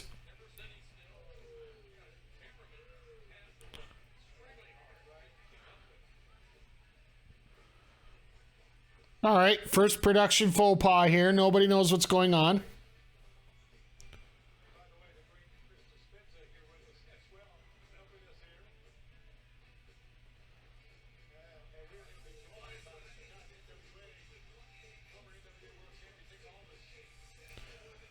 Okay, so all this is coming out for commentary on this one. That's cool.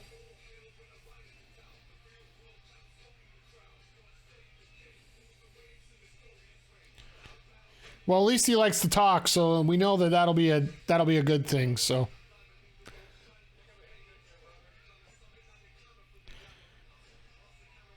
And he's wearing the headset backwards. That's great. You gotta love when the guy's wearing his headset backwards. Oh, man.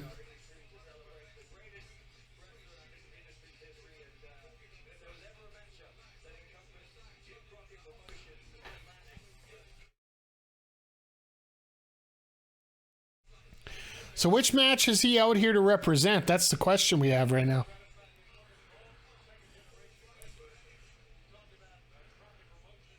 But based on track record, Ricky is the one that stands out? Okay. Okay, here's... Speaking of Ricky...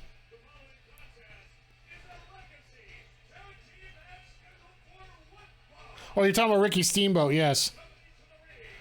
Kerry and Ricky Morton. I still can't believe the Rock and Roll Express are still taking bookings. 4 matches.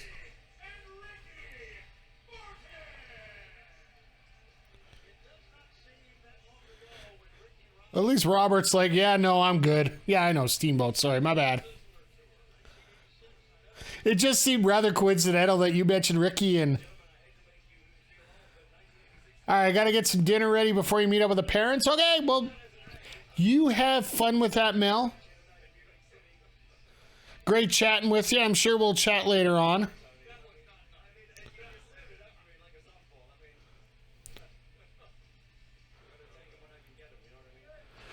Me personally, HBK is the Rick feud you'll never forget.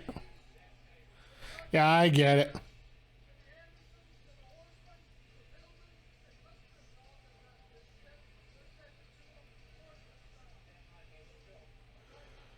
Well, at least Arn gets some camera time finally. It's been months, right?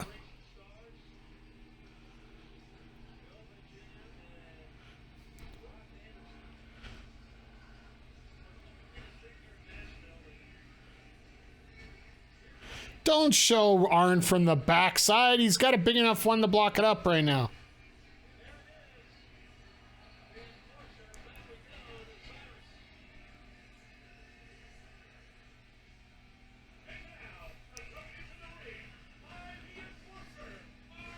All right, this will be a fun little match here.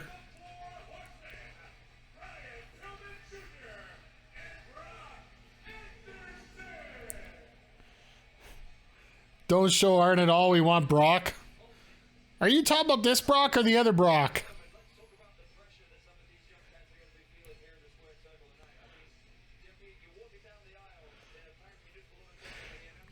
I gotta admit, the progression of Brock Anderson, ever since he made his debut, he's doing well. Like, yes, I was being facetious, but yes, I understand that.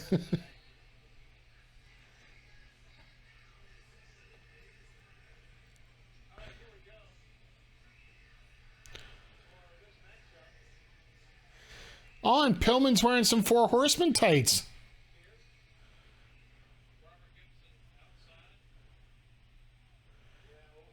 Not wearing his Varsity Blondes gear, so that's always a good thing.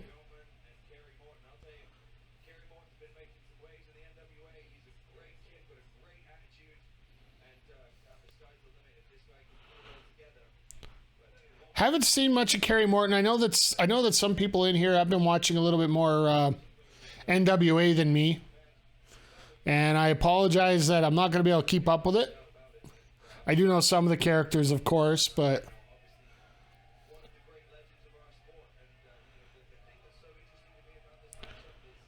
yeah, Flying Brian just recently had a match up here in Calgary against Mo Jabari for Dungeon Wrestling. That's Bret Hart's son's promotion up here in Calgary. They're running essentially what you consider bot shows. Venues purchase the show and then they run a wrestling card based on it. So they just ran one at the distillery that runs Brett's vodka or rum. Sorry.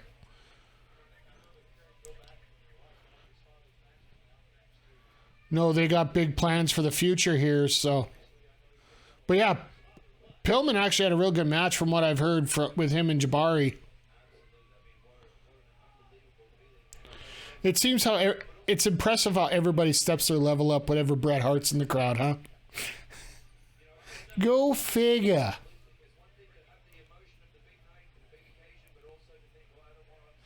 Maybe we need a second generation Four Horsemen.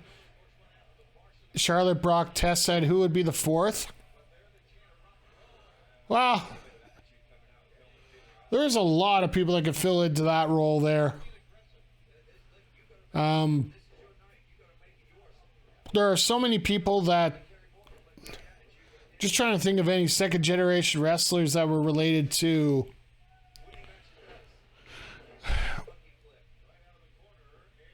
Well, I just thought about it. Which guy? I think it's Brooks Jensen is Barry Windham's son. In Brooks Jensen in NXT. If I do remember, that's the correlation there.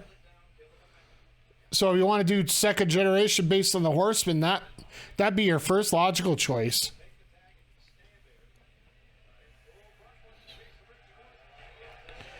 Brock wants Ricky.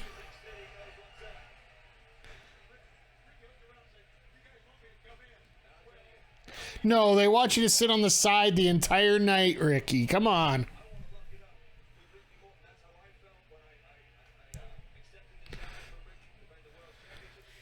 Now, this is going to be a bit of a preview of what we're going to see during the main event here.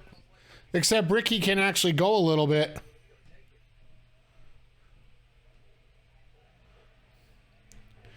You know that Brock's going to be taking a lot of abuse in this matchup.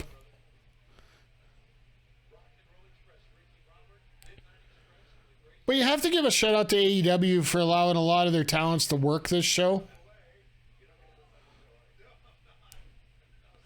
And that's one advantage I do like to see out of Tony Khan versus what WWE does right now. I get it. WWE has a different schedule and has different priorities and such. But the fact that AEW stars, if they want to go work specific shows, I think the biggest thing is Tony Khan just wants to know where you are and what's going on with that. Because he's got more of a way to figure...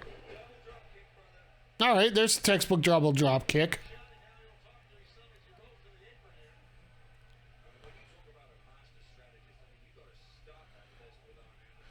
And he had one bump. That's great.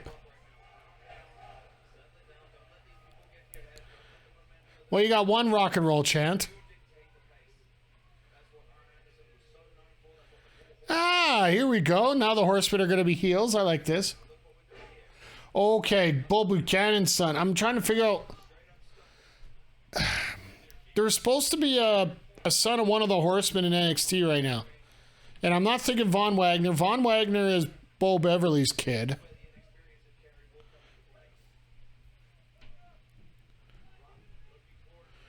Well, hell, we could take the cheap way out and talk David Benoit into being that fourth person. Because Chris was definitely part of the Four Horsemen there for a good while. And I'm still trying to figure out what happened there with David. He comes out one day.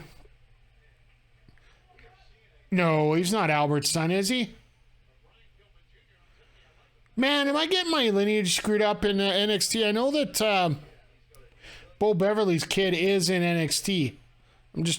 I thought that was Von Wagner. But that makes a lot more sense for the first episode of NXT 2.0 when he got inserted in the title match. That would make a lot of sense why he got put in there. Whoa. Nice bit of power there by Pillman.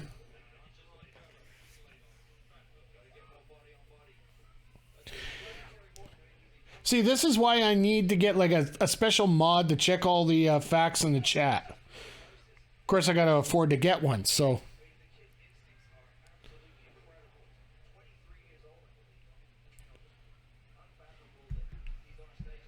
Hennig's son, Benoit's son, Pillman's son, yeah. We could, yeah, any of those three, like... I think the person that would make the most sense would probably be Brian Pillman Jr. for the fact that he's gotten the most exposure and the most matches, right?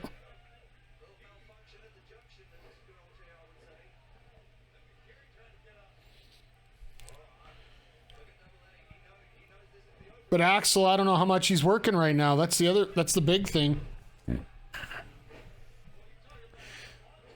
Oh, and here comes Ricky with these shots.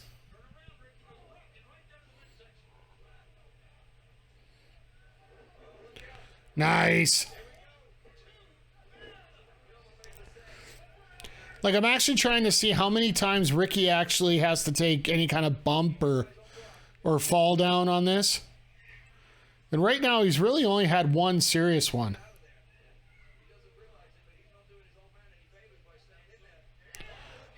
Nice kick. And here comes number 2.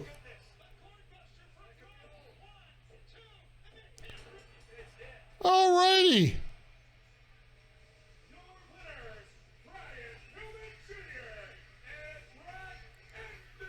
Brock and Pillman are at least familiar with each other. Add Flair and Banshee to that team. Could be a dominant intergender stable. The only thing I'm ever worried about is Tessa's attitude. Because Tessa is definitely a wild card in that faction. And I'm sorry, but as much as I like to wait and see what the facts are from certain people, when you get essentially kicked out of 2 promotions, not just one, both Impact and WOW, there's got to be a little bit more to that than what you would expect, right? So, but just plain old, let's go with skill and video game wrestling, as we call it, yeah, that absolutely, that could be a very dominant faction for a very long time. Why wasn't JJ out there for that match?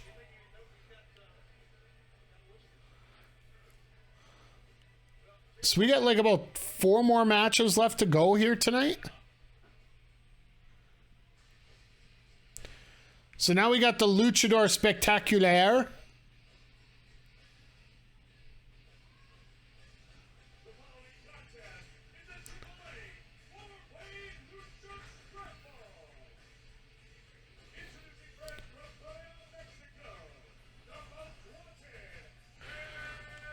So this is the first time we're seeing Bandito here, at least on a bigger scale from what I've seen since he lost the title to Gresham.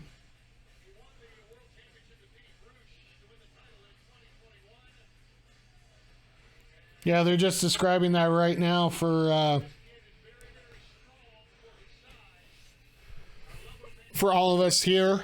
And I don't know, when it comes to luchador wrestling, I just know it's quick, it's fast, it's very spotty.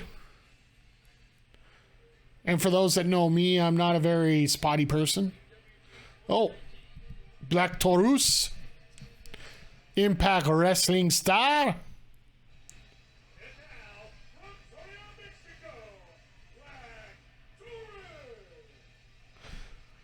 And this is where the 2 entrances helps a lot. Because if you're trying to deal with heels versus faces.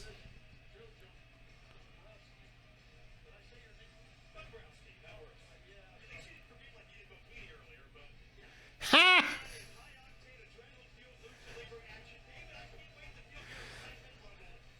I love how Dombrowski's playing heel on Shivani there. Jeez. Oh, he isn't there anymore? Okay. I think he was on Impact this week, though. He might have just had his last show, and now he's a free agent. But I'm pretty sure he was on the card last week. But once again, when you're dealing with a taping schedule of Impact the way it is, you can't really tell what's going on for sure when it comes to contract deals, right?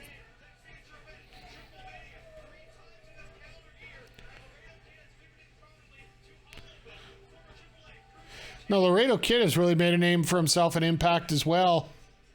With his matches with Mike Bailey and that. Either that or he's on a match by match. Yeah, either way, you know.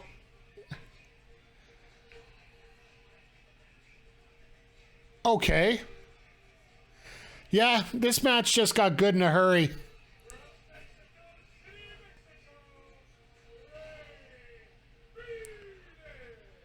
Now, I'm sorry. Pound for pound right now, when it comes to luchador wrestling, hell, when it comes to wrestling, period, you can make some arguments that Phoenix is the best wrestler not to have a championship right now. Like, what Phoenix does, like, they're comparing him to Rey Mysterio. Rey Phoenix can do things that Rey Mysterio simply just can't. And it's more about pace than anything else right now. Maybe in 95, 96 he could do some stuff like that, but... Referee, get the hell out of the way.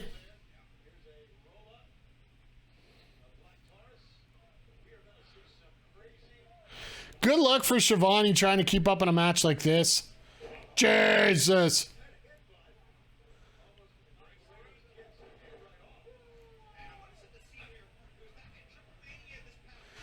Now, I wonder, you know, wearing horns, shouldn't that be illegal?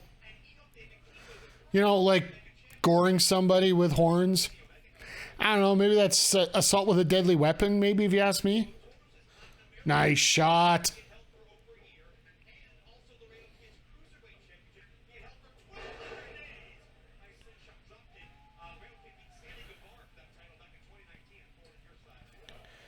Dombrowski, just a wealth of information here.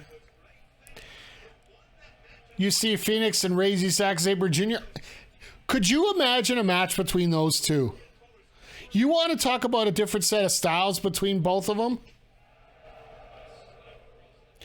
And it comes down to what kind of wrestling you like.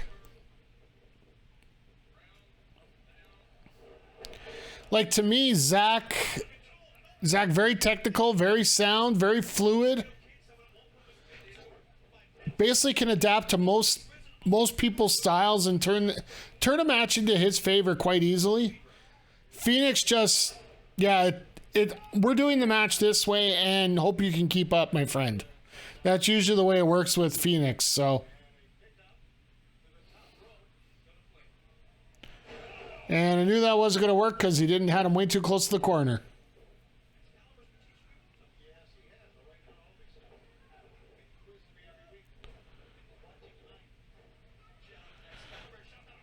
Nice reversal on that kick, my God.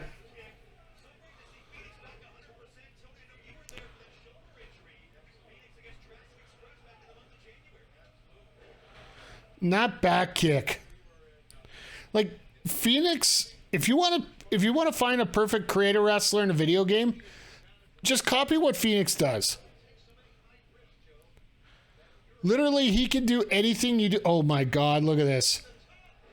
And threw the extra kick into Taurus at the same time. Jesus. Always got to throw in that little extra boom and bop and beep and bump and boom.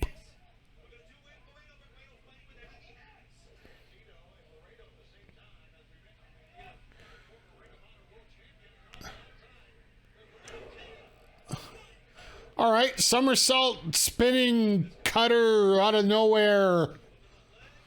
Okay.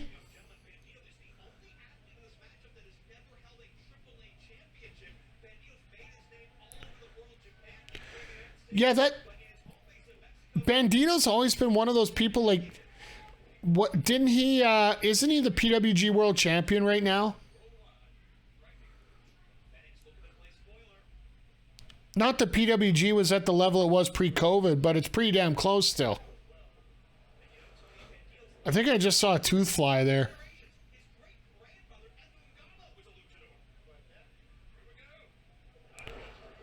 All right, spinning, twisting, crossbody all over the place. It's amazing to see what these guys can. Oh my God.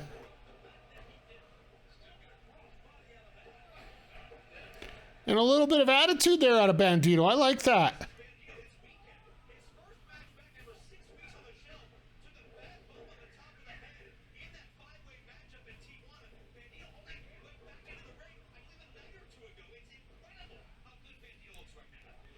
Oh, so he's been on the shelf for quite a while here. Okay.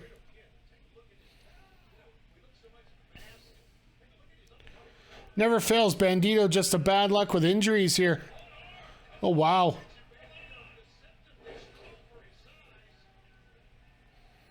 They weren't kidding when they said deceptively strong. Going up over the top. What the Okay, I see you. I see you, Bandito. I see you there. That was about 8 or 10 rotation. Oh. Laredo cutting off that heat.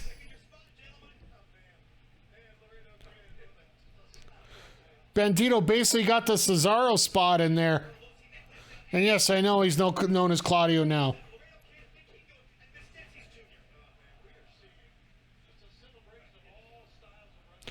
Now we're getting the "This is awesome" chant here from the crowd. I love it. But Bandito making a name for himself with that. Oh my God. A scoop tombstone? Okay, reversal. Okay, that hurt. That hurt a lot.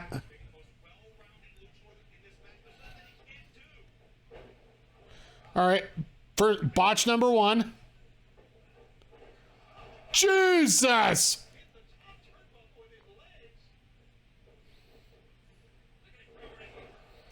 All right, that's what you wanted to do earlier. They went back and did that flying Samoan drop. Oh no! Fly bull!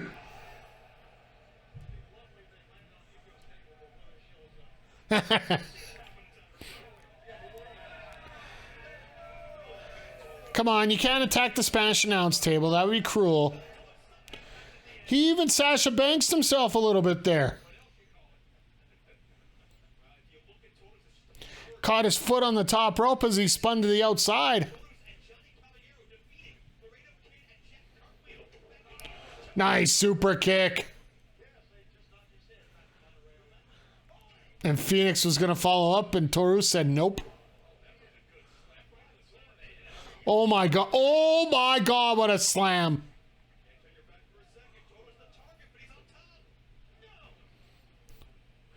That was a snap slam if I ever seen one.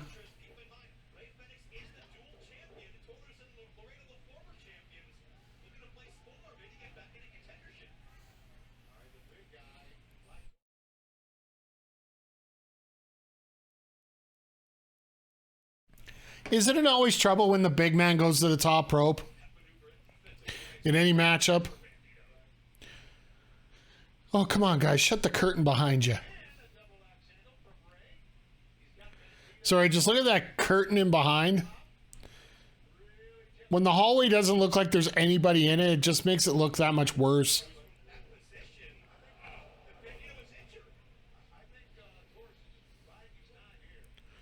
If I was Taurus, I'd be waiting too. Uh-oh. All right, something crazy's about to happen. This is going to be stupid. No way! Jesus! All right. An avalanche gorilla press, yeah. And Taurus doesn't really have to do anything except jump down and not kill his knees. That's actually a really impressive spot.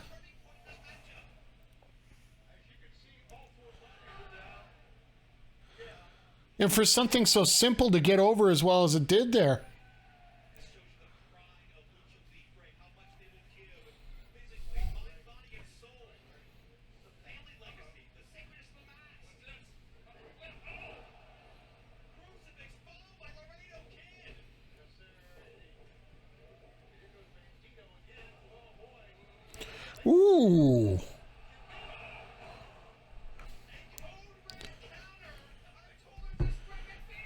Jesus.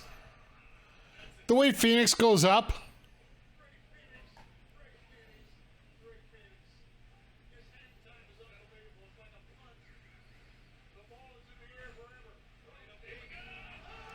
And Laredo didn't jump far enough. He tried to go up instead of out.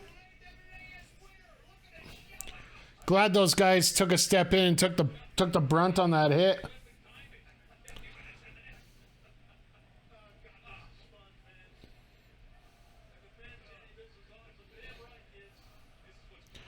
I love how you got the first "This is awesome" chant here during this match. See, that's what happens when you go to wrestling shows. You expect to go, oh my God, what are we doing now? Oh no. Oh no. Are you kidding me? Jesus. A spinning fallaway slam onto two people. Ah. It's almost like a Kenton bomb. Oh, he went for that. Oh, a 21 plex. Okay. 2 becomes 1.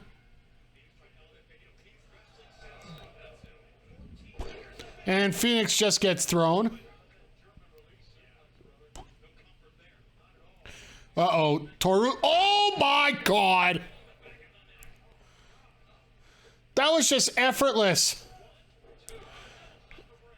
Wow.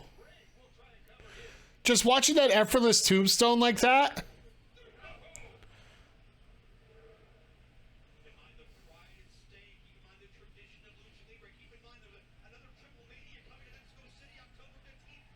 So October 15th is the next Triple Mania? Okay. So you got about 2 more months.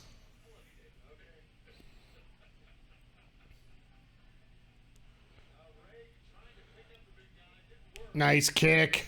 All right, Phoenix, what are you doing? He's fighting for it. Jesus. All right. Was a tough fight, but Phoenix gets the victory with that. Well, essentially it is a fear factor.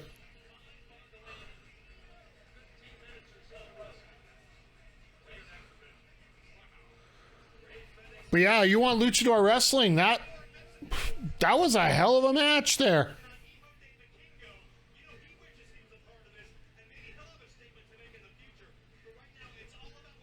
He wants a microphone. Oh, great.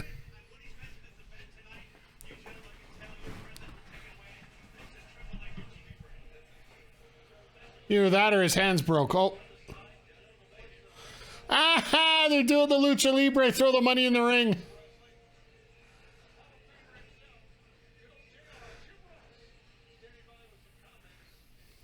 All right, we got 4 more matches left here. Well, look what we have here tonight. What the array of talent. So we got Jacob Fatu, Josh Alexander. We got Jordan Grace, Rachel Ellering, Deanna Perrazzo. And I do believe we still have the Briscoes versus the Von Erichs. And then our main event.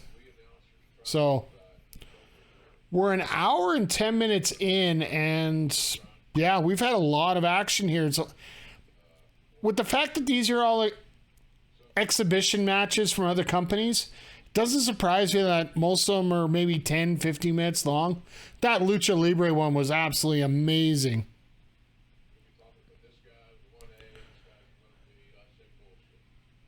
I say bullshit because Ric Flairs is the greatest. All right. JR is giving everybody a nice long break here as they collect all the money out of the ring. So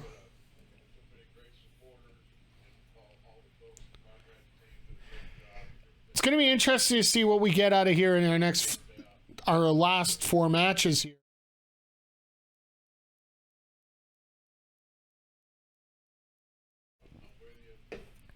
And while I have a second here, I just want to say thank you to everybody for popping in here on a Sunday night to watch a little bit of indie wrestling together. It's been an interesting card so far. Pre-show was really fun as well. Tomorrow, I'm actually looking at probably doing a bit of an afternoon stream since I got the day off. So we'll play it by ear, but we're probably gonna be playing a little. We'll be doing a little MLB The Show. We'll be doing the online event. I haven't done an online event before, so let's give it a shot here. Been trying to upgrade my team here the last couple days. And then later on this week, Thursday afternoon, we're going to be doing...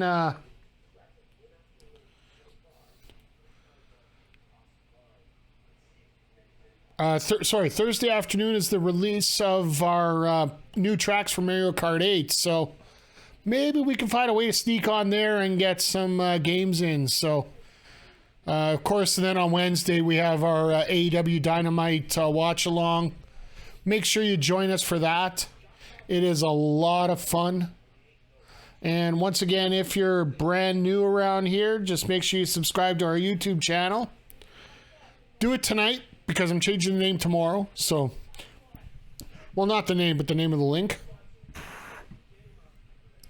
So, there's tons of wrestling matches, not just the watch-alongs that we do here.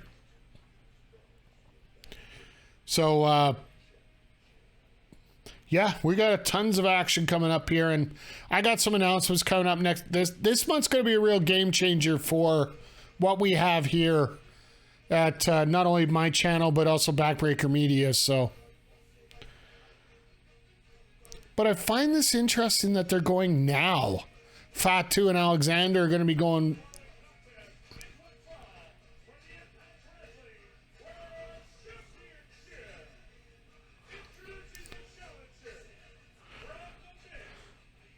I love how Jacob's coming out in his best bowling shirt.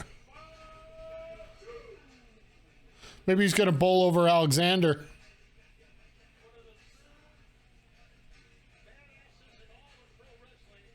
You notice I'm saying that like 3,000 miles away from him?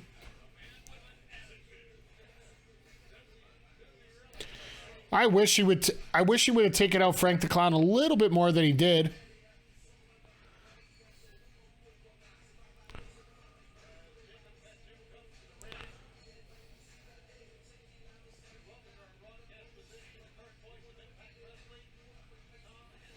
Oh, so Hannafin's out here. This is going to be fun.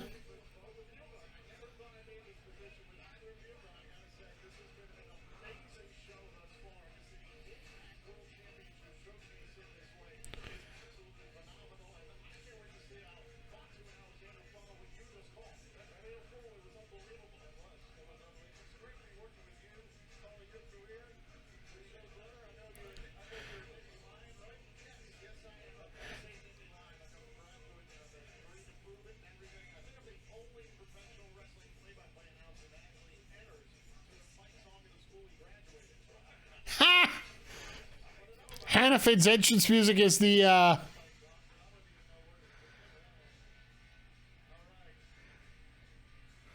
right, that's interesting. The Penn State fight song.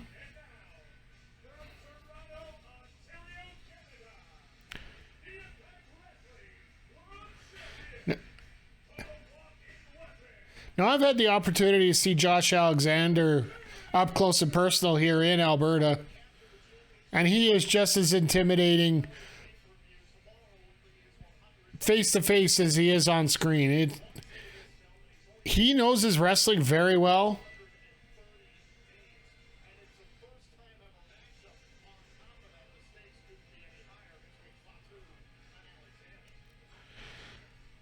And I do love the fact that he's representing Canada well.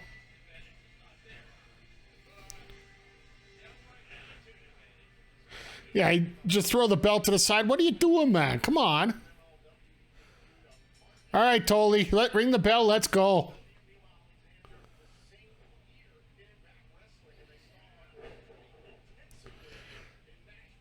So they put a Jim Crockett Promotions logo on all the referees. I would have loved to see them come out with their Impact Wrestling and MLW and wherever they are signed to, for the mere fact that they could show a little bit more of that, right?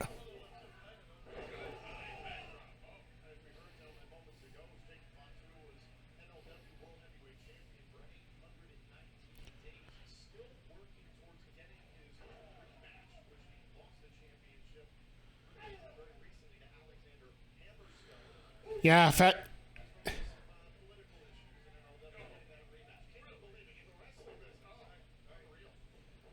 Fatu just lost the support of his entire faction. That's why he doesn't get a chance for his rematch. That and the fact, Alicia Toots, hanging around with Richard Holiday, who's causing the nightmares for Hammerstone at this point. At least that's the last thing I've seen. I have to give a shout out to Papa Smokes and Bobby Munson, who do a great job covering MLW on all their platforms, whether it be their own website or Love Wrestling CA. Former partners here, unfortunately, just had to shut down the podcast system at the beginning of July. They wanted to basically, I was getting charged X amount for no programming, so just trying to hang on until I actually get a decent number of programs that make it worthwhile paying for a podcast system too, right? So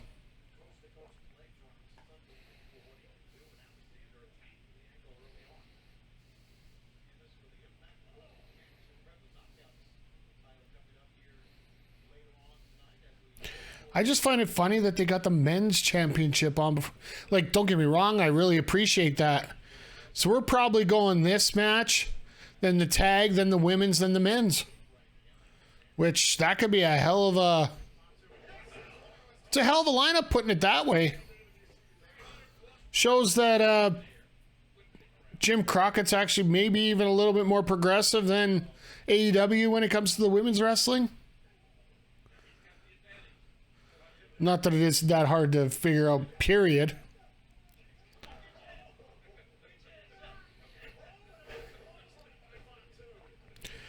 Uh-oh, Fatu coming in the ring. Oh my. He hits a splash and we could have a change of taping here. Never mind. There's Alexander.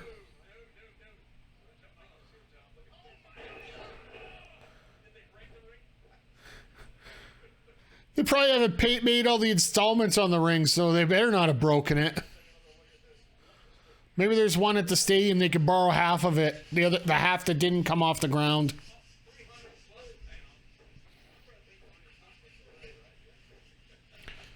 Alexander firing up.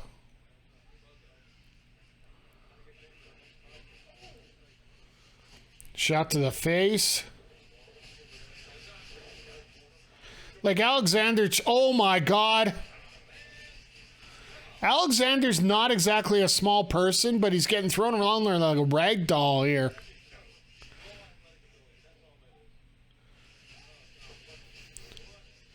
Like Alex, oh, here we go. Go for the C4 on a big man like that? I don't know.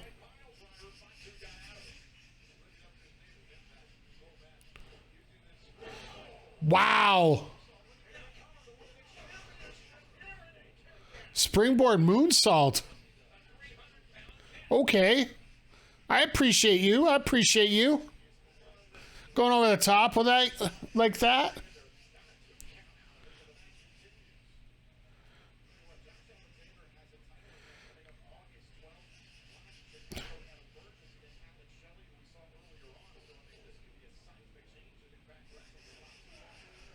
Just watching Fatu here, like, the boy can go.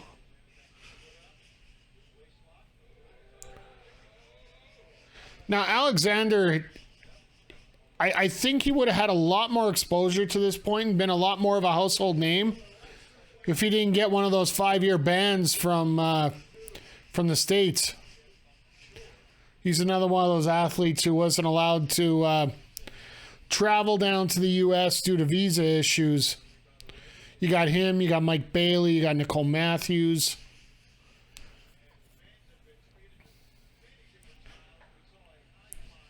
all three of them have had various issues with the lovely U.S. government that has some asinine rules. But let's not get into politics here, because, you know, this is all about wrestling. There's no politics in wrestling.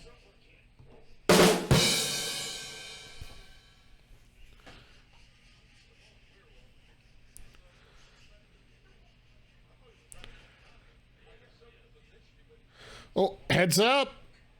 What the Okay. Once again, I see you. I see you, Fatu. Hashtag BME slash double moonsault. Oh my goodness. Shades of Dante Martin and Christopher Daniels all thrown into one there.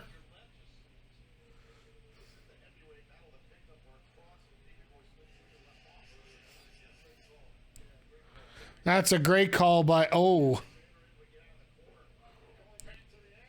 And now going to that ankle lock, and there's no shoes there.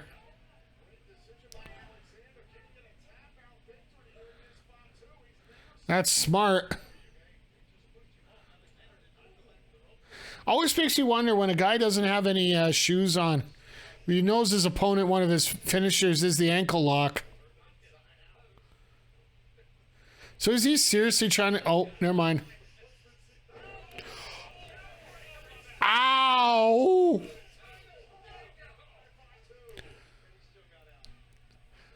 Shades of Michael Allen, Richard Clark there with the powerbomb onto the knee.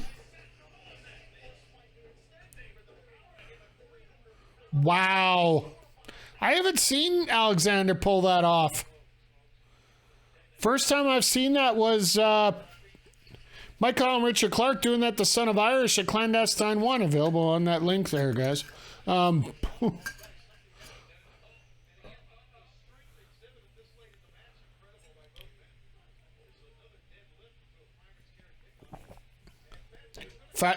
Fatu trying to do another springboard.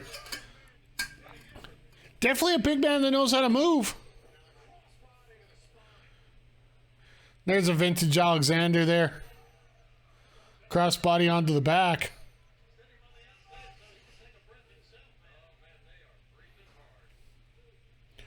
All right, things slow down a little bit here. Pace, of course, pace got to slow down a little bit as we're going along here.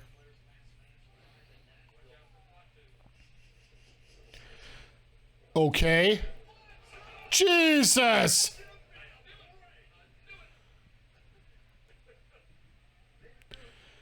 Big man doing the high flying. Like when Alexander did it, at least it was a crossbody down.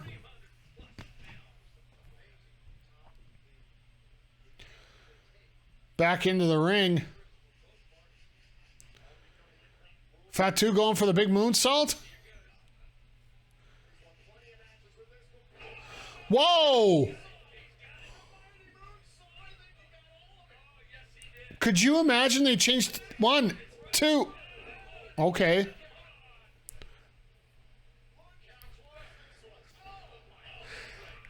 You want to know what the best part of enjoyable booking is? It's when you're watching a match like this and like you and I, we're sitting here, we're watching this.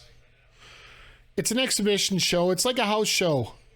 You don't expect titles to change, but when you get that feeling, that those few moments where you're like, really? They're going to change it here? When they can pull those spots out where you actually feel like the title's going to change hands, that to me is a position where you're really going to...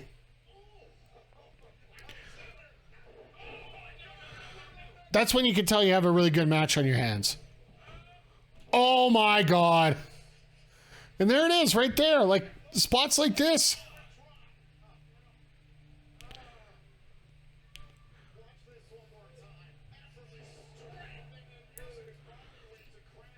Both men have just such great control. Control of their bodies, control of their moves and whatnot.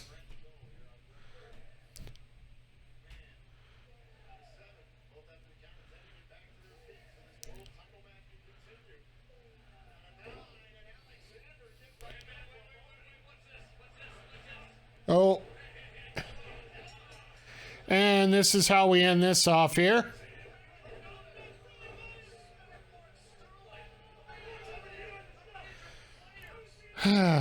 Really?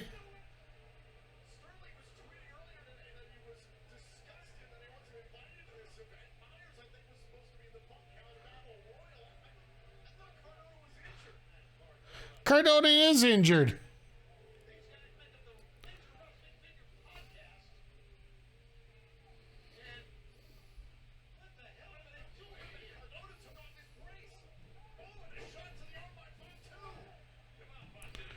All right, this is not good for either one of them.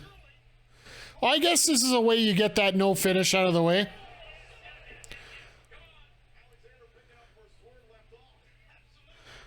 Cardona, do yourself a favor, get the hell out of the ring.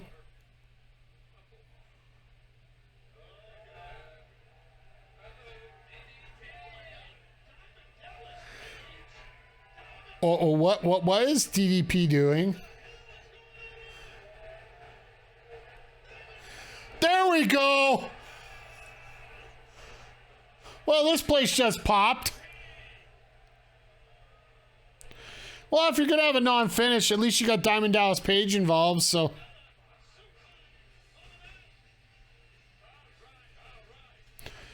A little crappy that, you know, you get a non-finish on a match like that, but. This is so indie-rific here, how you finish this off. At least we're not going to get that in the women's title match, the Knockouts title.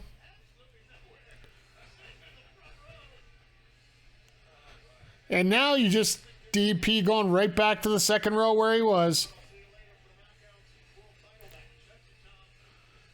Okay, so yeah, the Knockouts title match is going to be semi-main.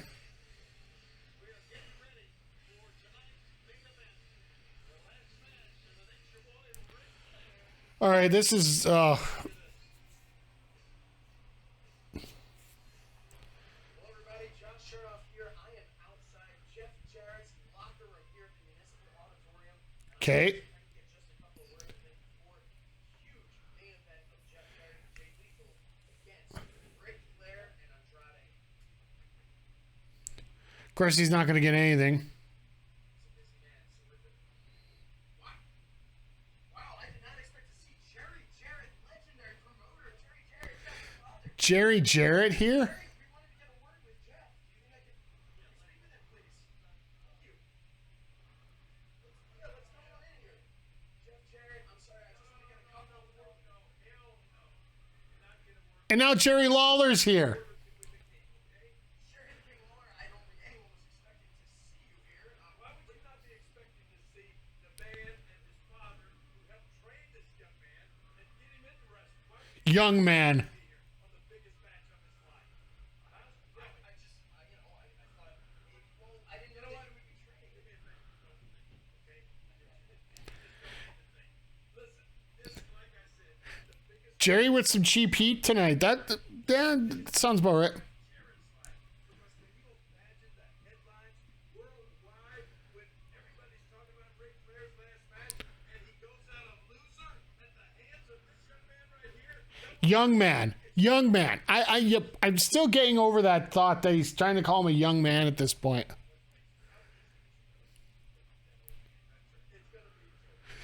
All right, well, this is going to be a filler spot here. A little bit of an intermission break here. Online and everything about he's a big deal. Well, you got the chance to show him that he's not a big deal. I remember back in 1982, the first time he came to Memphis. Oh, God. I beat him so bad he ran out of the ring with his belt, with his tail tucked between his legs. He would never come back. So he did the job. So now you have the opportunity. All right, well, the fact that Jerry's just standing there, you know, might be the best thing. Now, Jerry just going to keep yapping like he's on the pre-show right now. Other thing I want you to do, he has gone for years. Jerry, you know this is true. He's gone for years, Flair has, talking about the Flair strut, doing that strut in every match. The three of us, say it at the same time. Who started the strut? Jackie Fargo. Okay. Fargo strut while he's laying there flat on his back.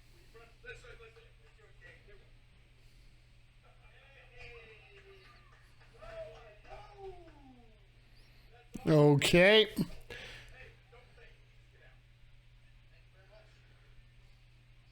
All right, no Jay Lethal, but that's okay.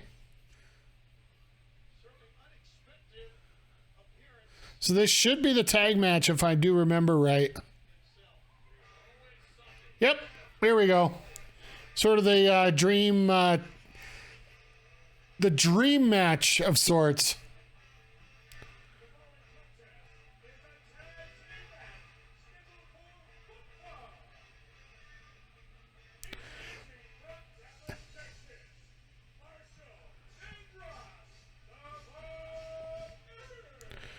Von Erich's doing some work here.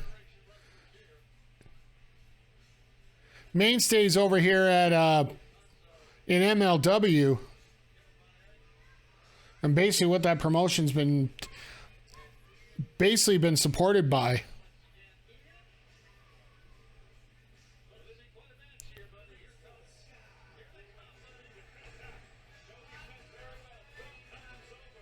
And it looks like they borrowed the Titantron from Ring of Honor.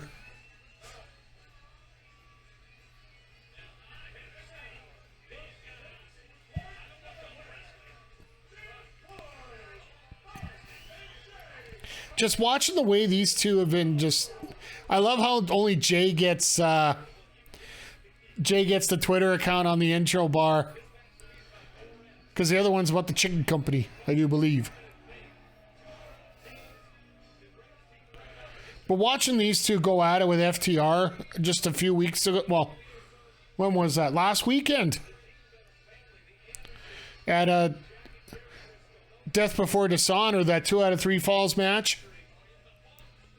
Like, it just simply showed that them boys are some of them best in the world.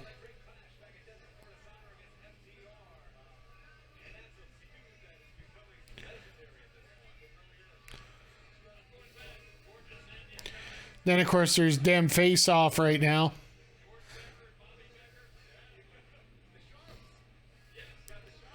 But this very well could be the present versus the future of tag team wrestling here. This is going to be a fun match.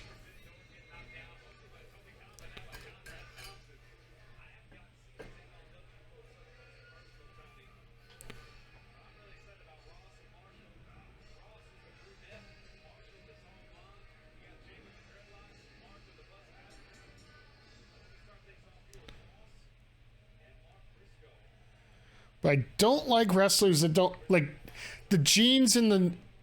I get jeans and boots. That's fine. Jeans and no shoes. Like, seriously, like, something's not right there.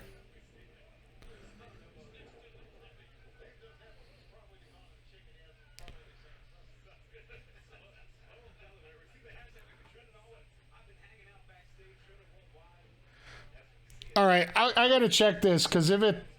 I call BS on this one.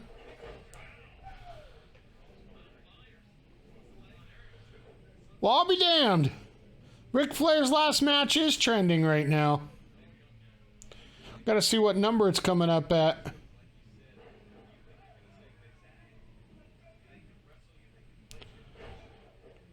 Well, they say it's trending. I'm scrolling, and, you know.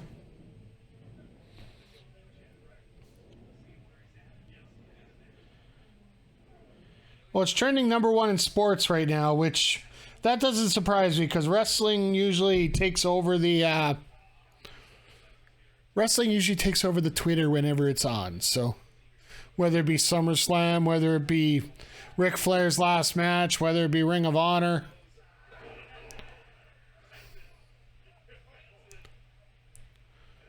The Briscoes are just so damn good.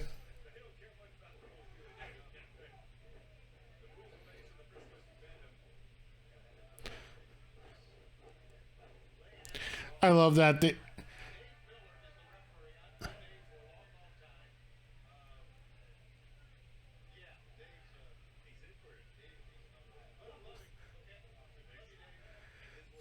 I love how Shivani's about ready to bury the referee. Then he's like, no, I actually know him. He's not that bad. Good luck to you, my friend. And it's like, yeah, no, you're in trouble.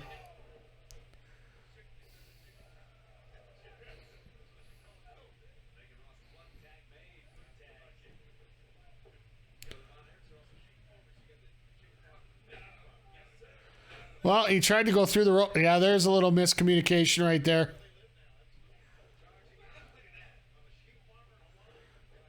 This is almost like a glorified squash at this point.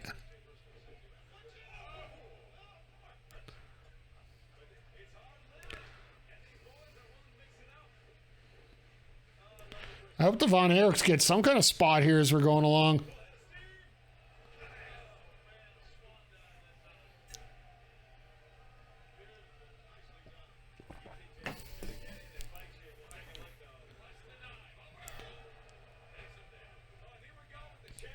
Well, David Crockett in there, I don't think he's really...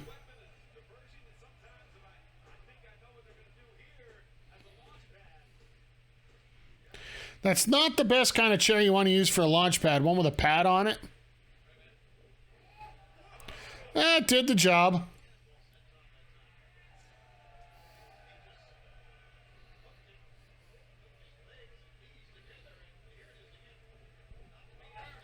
And as long as it gets him over the top rope, I guess that's all that matters, right?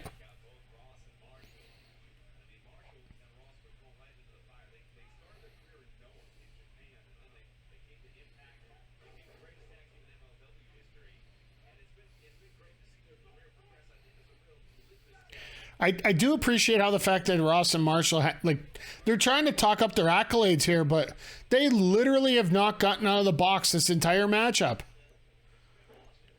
It is, yeah. The Briscoes have just simply dominated from minute one to, well, there's your first offensive maneuver. And Marshall just randomly comes in, okay.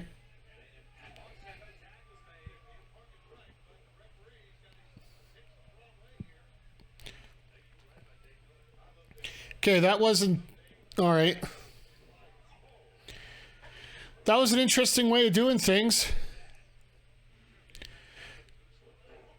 Nice springboard. Nice moonsault there, standing style.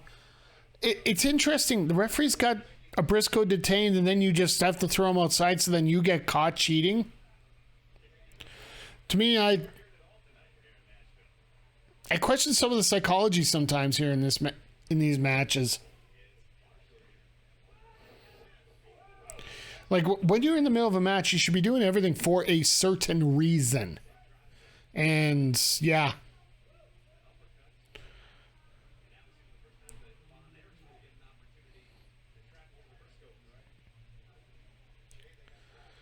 All right, here's the reversal time here. So we got this, we got the Knockouts Championship, and we got our main event, so...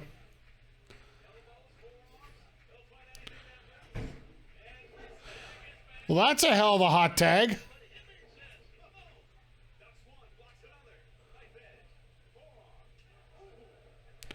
Going back and forth here. Nice set of shots here. Uh-oh.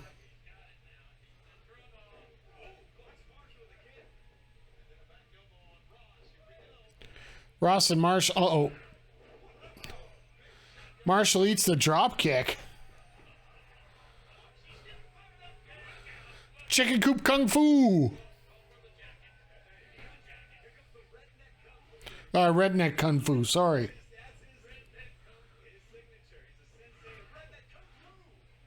Oh, that was an interesting kick. All right.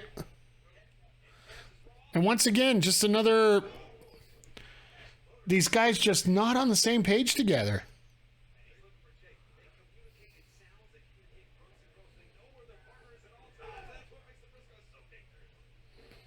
Uh-oh.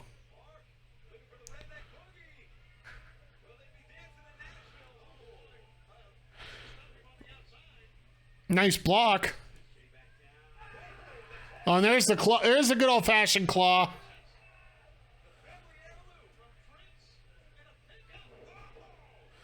No way. Referee didn't know that he was supposed to count there. That's funny. That's what happens when you don't have an MLW referee in the ring.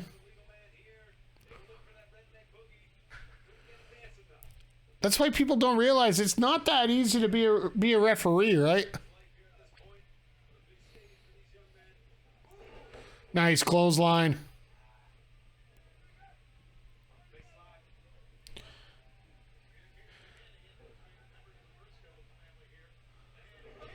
Whoa, that was an interesting neck breaker right there. Used both hands on the jaw.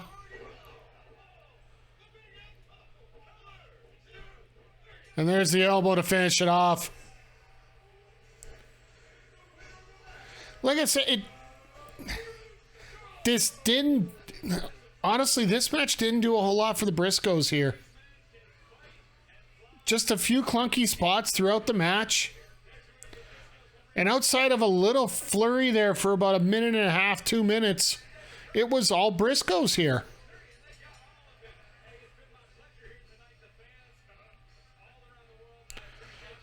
But after the match that the Briscoes had with FTR,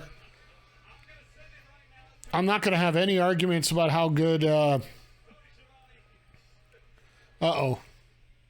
how good the Briscoes are. Oh, okay, we got the Sting promo once again that we saw in the pre-show here. So once again, I just want to say thank you to everybody for popping in here. If you want to know when any of our stuff goes live, feel free to check out our Discord. Gonna try and use it a little bit more for communication, but for the most part, it's to let you know when any of our YouTube videos go live, as well as our Twitch streams and our affiliates and friends. When they go live, it pops up on our Discord as well. So feel free to join.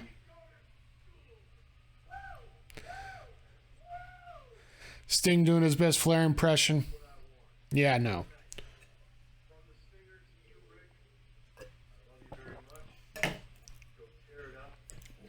So yeah, we should have, I believe it's 2 more matches left. So we're looking at 2.5 hours.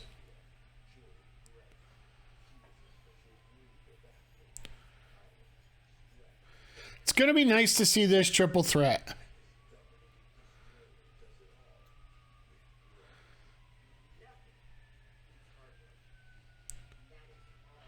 Because Jordan and Deanna have had a rivalry for quite a while, and now you got Rachel Ellering involved, who were former tag partner of Jordan Grace.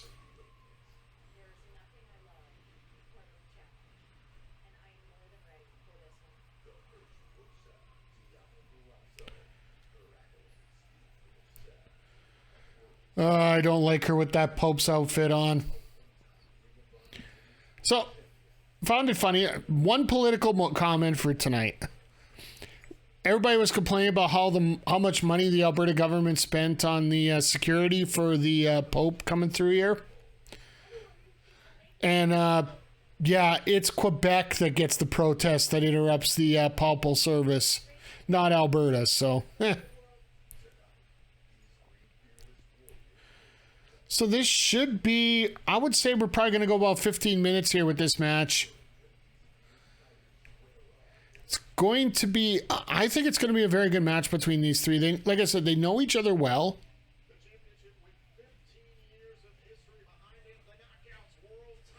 And it's gonna be fun to it's gonna be fun to experience this one. 3 people, like I said, 3 people that know each other very well, and I think the styles match up in a decent way here. That there's going to be 3 grapplers involved.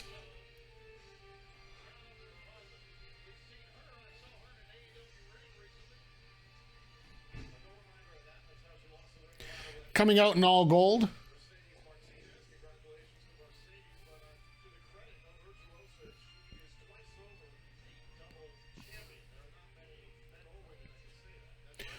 Yeah, Deanna's one of those that Vince dropped the ball on. Easily.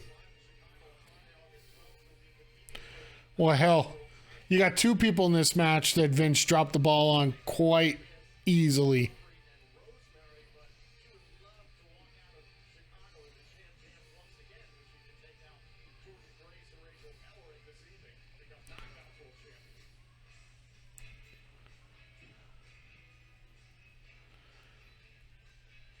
And then, of course, here comes Rachel, who...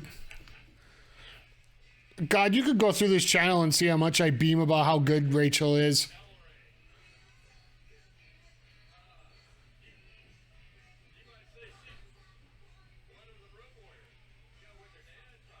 Support women's sports. All right, I see you there. I see you. Very nice jacket. You got the Las Vegas Aces jersey on there.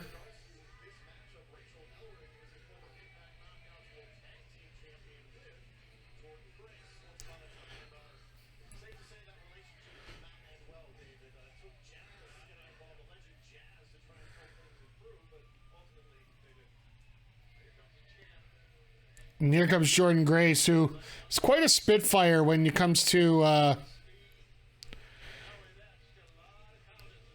yeah, I think confidence is the right way to put it. Shivani said it right there.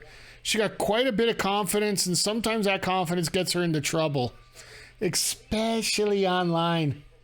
If you guys haven't seen the comments and some of the stuff that's gone on.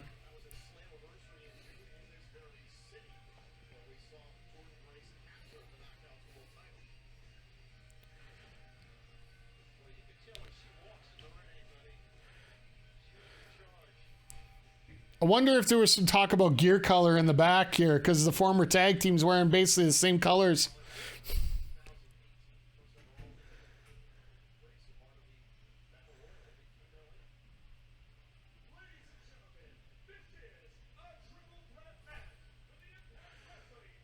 All right, so they're actually going to do the formal introductions for this matchup. I'm surprised they didn't do it for the men's.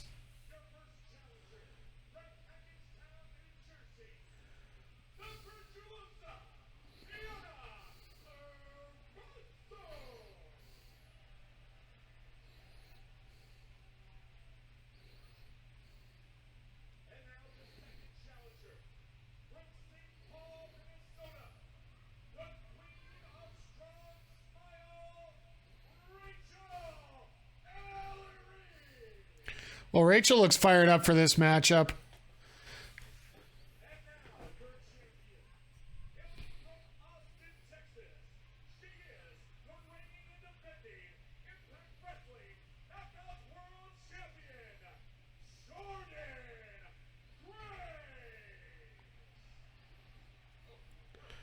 Well, Jordan doesn't look like she's fooling around tonight.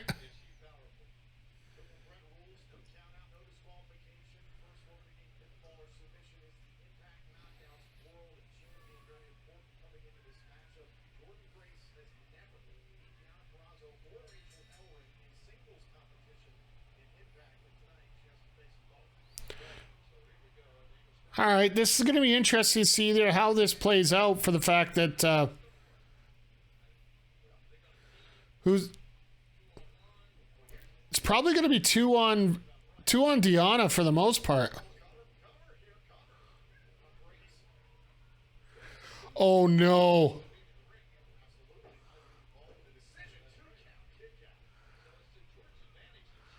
Oh no. Rolled her ankle 30 seconds into the match. This is not good.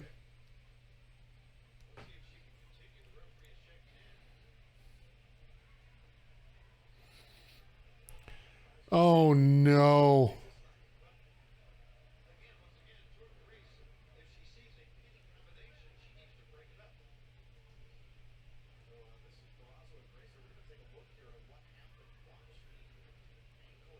Oh.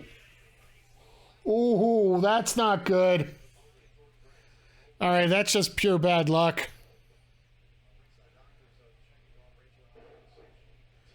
Rachel's going to try and gut it out here, but I don't know.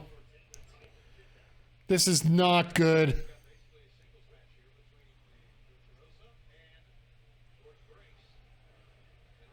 Rachel going to try and gut this out here?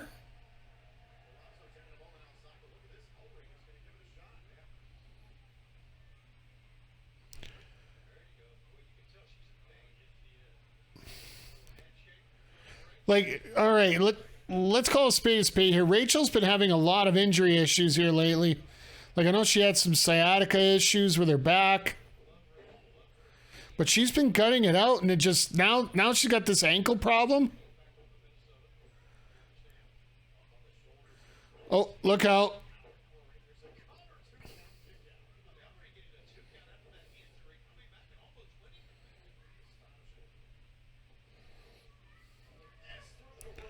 Through the ropes. Oh, skinning the cat. Well, there's no fooling around there. Nice shots there by Grace. In the back elbow.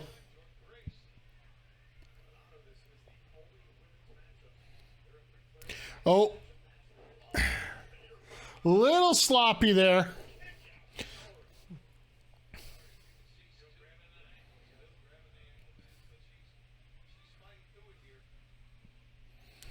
Definitely putting some effort in.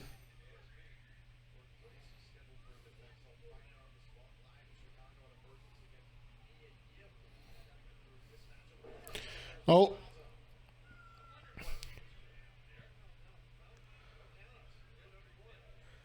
Yeah, no countouts, no use worrying.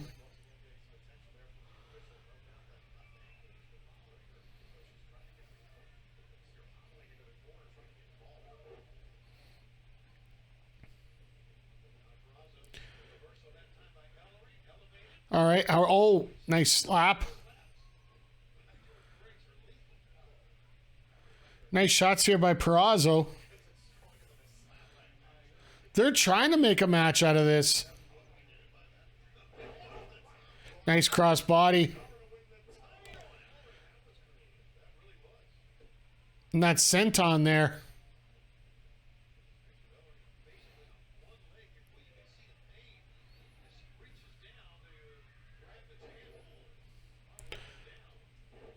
Arm wringer takedown. You got to give a credit to the pain threshold there.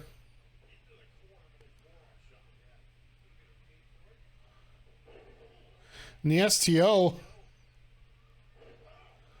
Tumbleweed leg drop. Like Rachel's got all the gears going here, but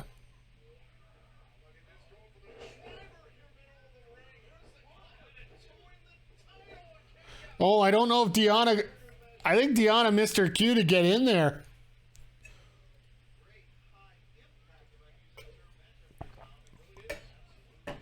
It's a graveyard smash.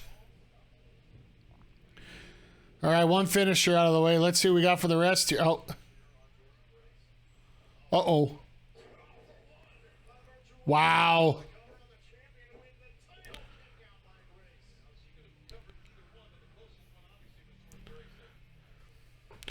Nice double maneuver there.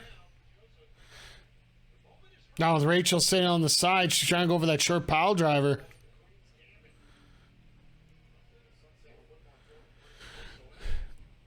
All right, that looked all right. That's how you reverse it. Looked a little funky there, but now boo right to the face. Jesus, come on.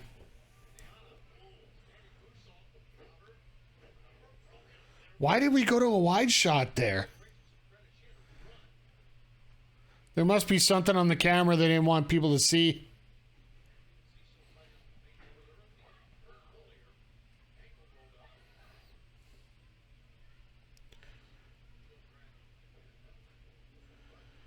Reversal into the corner.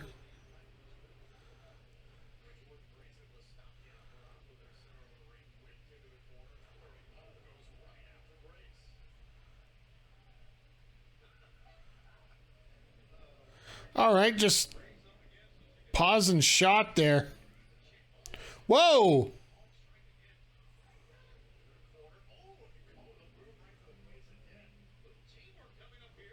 Oh no.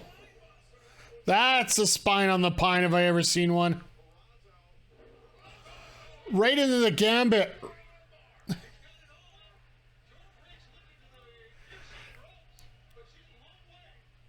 It's funny, Grace has got more of a look of anger than she does.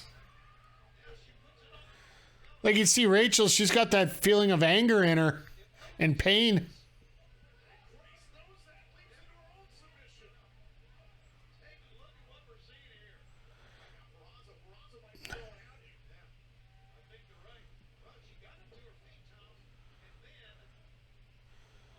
Rachel's just getting beaten up left, right, and center tonight. All right, what we got here? Oh, I got a feeling I know what we got coming here.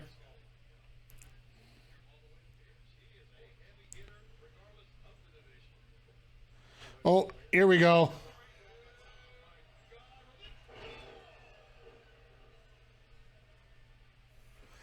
A little Tower of Doom action. You got to see that in a triple threat. Come on now.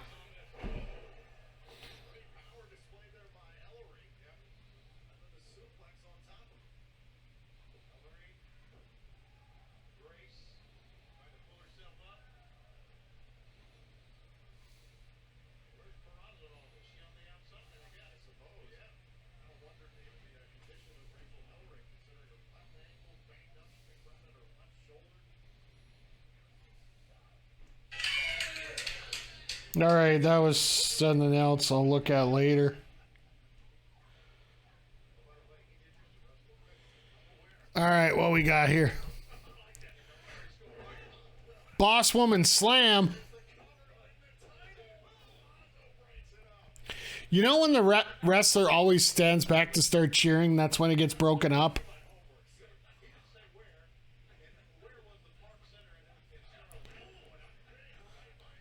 That was a rolling elbow if I ever seen one.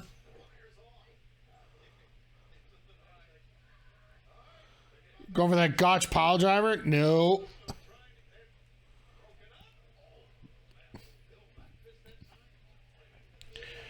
And there's the Grace driver. Oh, wait. Almost. All right, that's going to be it. That'll be the tap. She's out.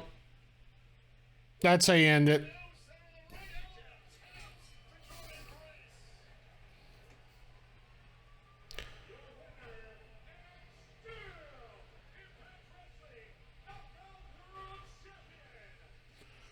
All right, considering there was an injury to start the match and basically Rachel working on one leg, they did a hell of a good job here trying to sell things out.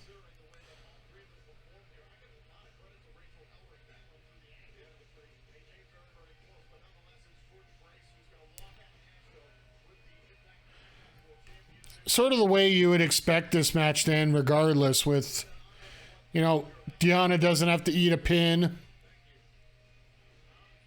Rachel's not signed anywhere, so...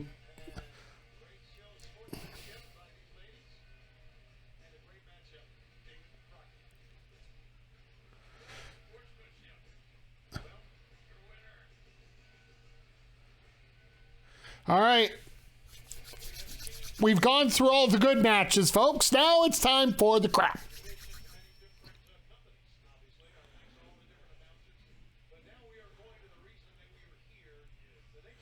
No, the reason we were here is already done.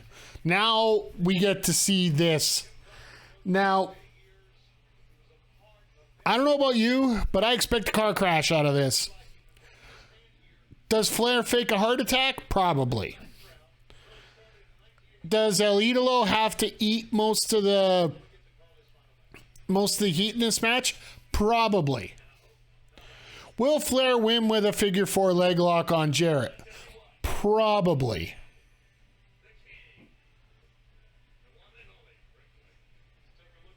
You don't say King with Jerry Lawler in the building. Come on now, you know better. July 31st, Nashville, Tennessee. As promised, Ric Flairs will walk that out one more time. Guaranteed good time. You know it's bad when no promotion with any history of wrestling in the last 10 years is willing to put you in a match that you have to get your own. Like, we're going through all these promo segments right now, getting ready for a main event. Don't get me wrong, the production on this show was great tonight. I think there might have been maybe one or two camera snafus. One was on the camera switcher. The other one was just on the wrestlers doing spots at the same time. We have a plan today to we promoted it and all that jazz. We're gonna have Jay Lethal No Jay today. What's up with that? Well, is he gonna hear this if I say it? I don't care. He got an attitude. He wants to be part of the show, right? I said that ain't gonna happen. That happens all of a sudden. Everybody's feeling different. You know, it is pretty crappy the fact that he would. You're starting this off for the fact that you're not going to put Lethal, who trained you, on the show.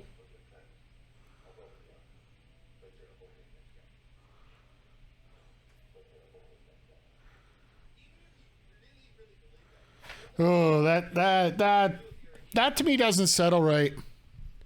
All right, chat. I'll be back in 1 second here.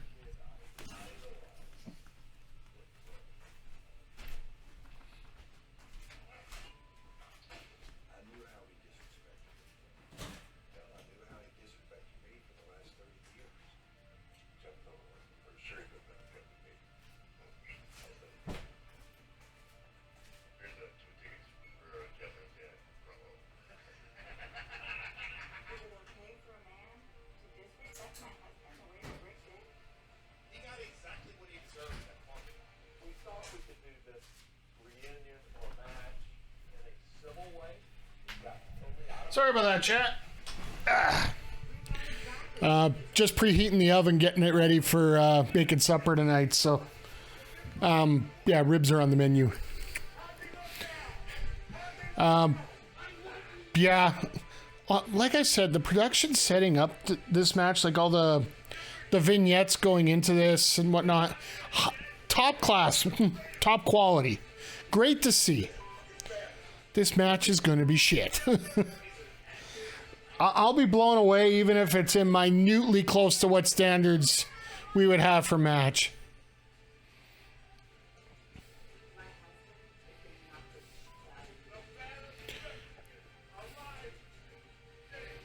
Like, if you were doing this with video game, I could get it, but it's sort of like dealing with MLB. You have to remember that the people that you're playing with are players in their prime. They're not the ones that they are now. Like, my top player on my team right now is Honus Wagner. Well, it was.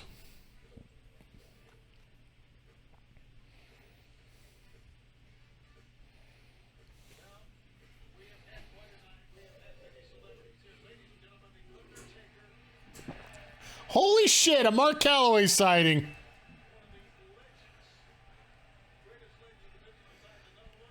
Oh, there's Michelle. Got to tell her to wear the rest of her shirt, though. She's only wearing half of it.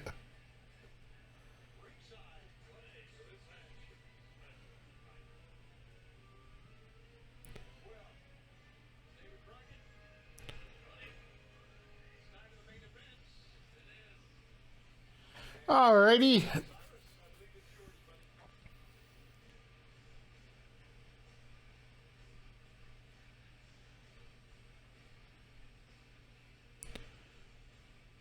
Surprised you're not bringing out any special commentators for this match.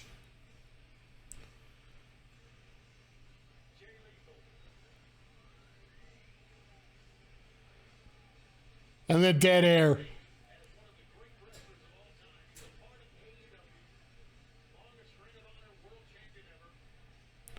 You know, nobody can ever question the accolades of Jay Lethal. It's just not something you can do. He's too good in what he does. But it just, as much as Flair jokes about an attitude, there's got to be a little bit of an attitude there somewhere.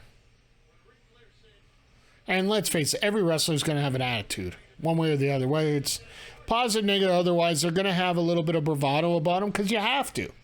It's all about putting yourself out there and putting yourself in a position where you're exposing yourself to the world like that, right? So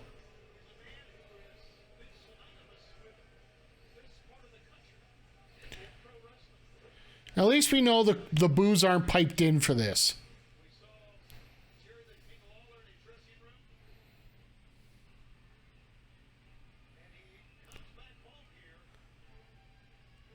Oh, yes, we get to hear it again. I love this song.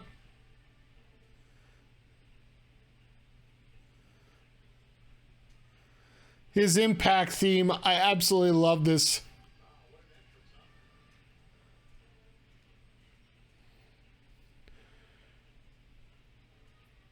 That's amazing that the entrance might take longer than the actual match. And he'll be the tag team partner of Jay Lethal here in this Ric Flairs final match.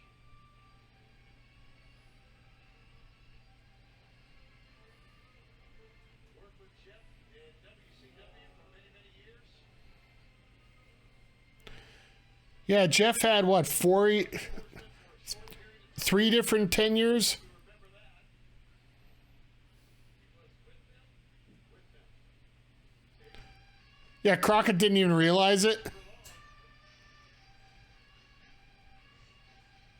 about Jeff Jarrett as what Karen will perceive here. And I think, Jeff, if you take a look, and he's been wrestling here. I will say, you know, Karen is in pretty good shape, or as we call her, former Mrs. Angle.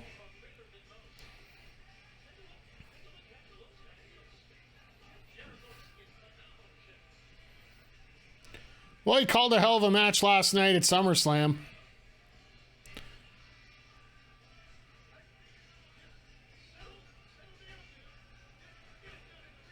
Ha!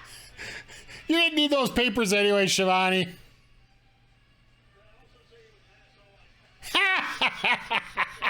Attaboy.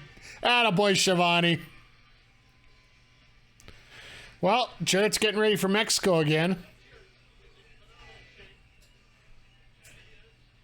Because you know in Mexico they consider wrestling real, right? That's the rumor.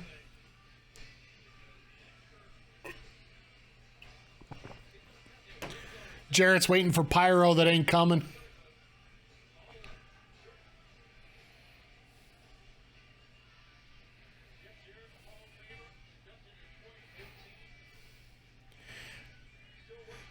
Carriage just loving the fact that attack the little girls at ringside. And they're eating it up too.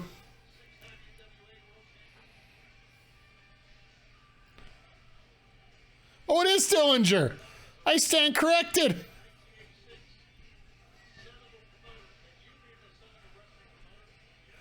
Oh! Whoa! Ooh!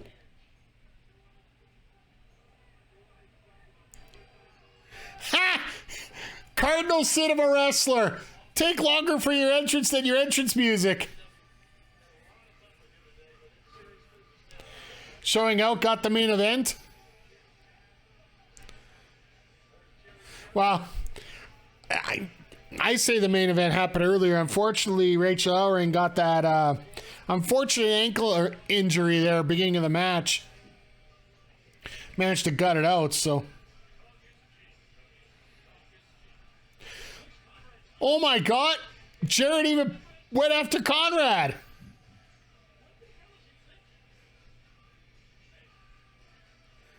Jarrett's the king of cheap heat.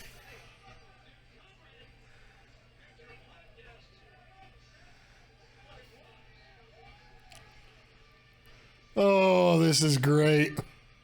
Like I said, the intro's going to take longer than the actual match.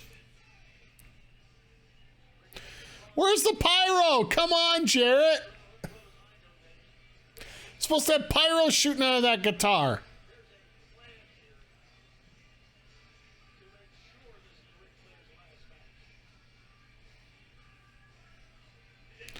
I love the Jarrett Country sign in the background, too.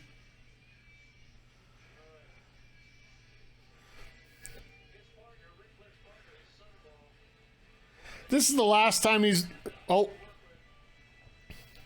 Could you imagine if Charlotte comes out here with her? With him, sorry.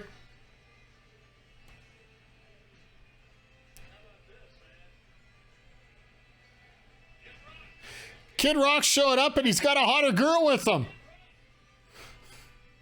Not that YouTube star. Ha!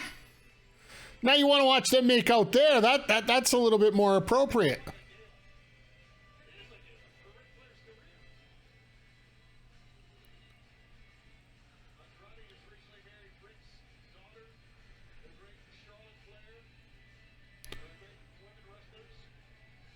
Well, we got one mention of Charlotte.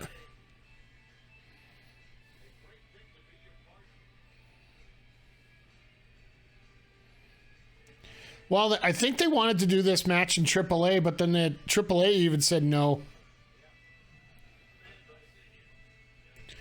It's going to be interesting, the fact that, you know, El Idolo is supposed to be a heel, except for this match. Like, technically, we have 3 heels and a face here.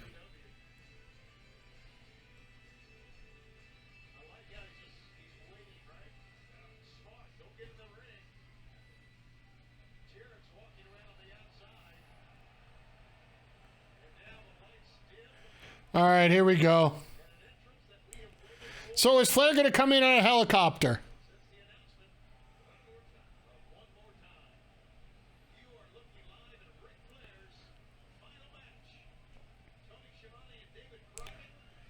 All right, everybody's got their lights out. We got Bray Wyatt coming out. Could you imagine? Could you simply imagine? Flair no-shows this. Oh, man.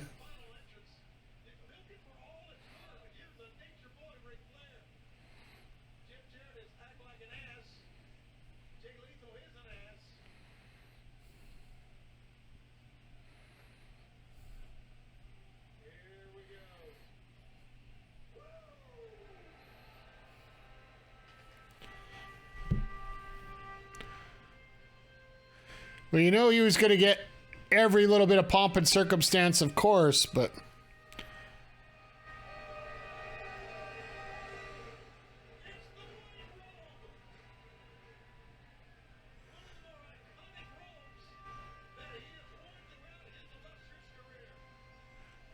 Rick can barely walk. What's he going to do here? Seriously.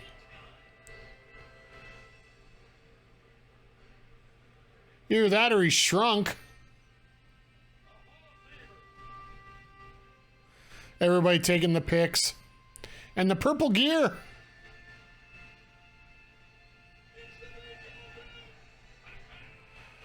Ah, he got borrowed the big gold.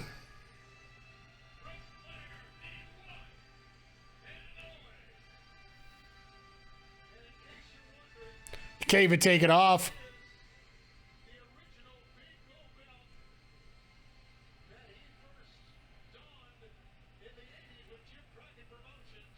All right.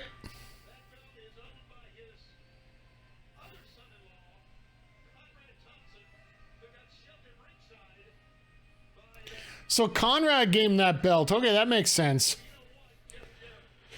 Flair can barely walk. This is not going to be... Oh, my God. Ha! Flair couldn't even remember what side of the ring he's supposed to get in on. Jesus.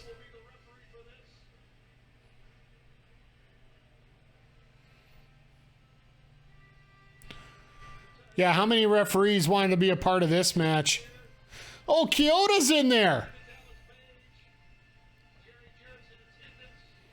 Okay, I see you, Kyoto.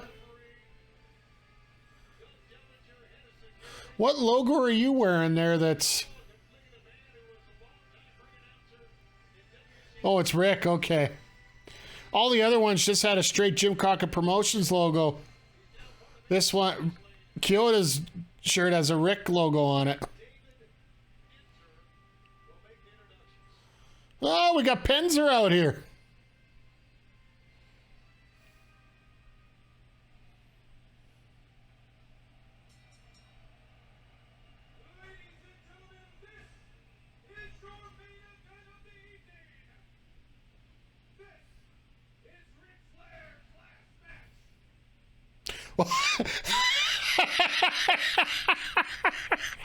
These guys are going at it with t-shirts.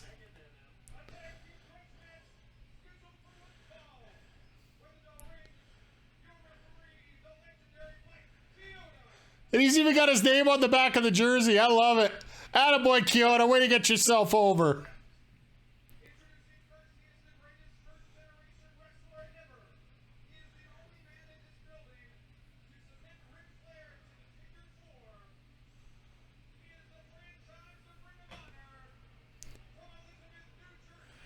Oh my.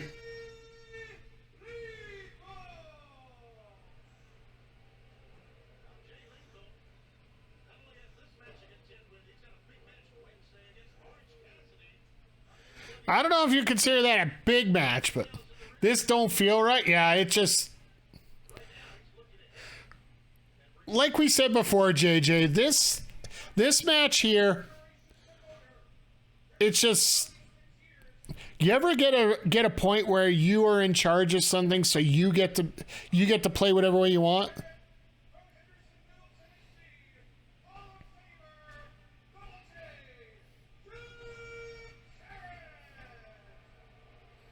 Ain't he great?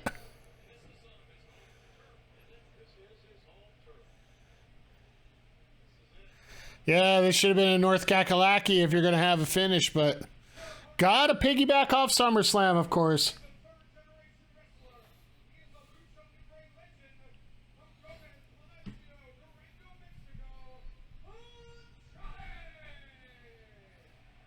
And Andrade wearing tights tonight, not the long pants.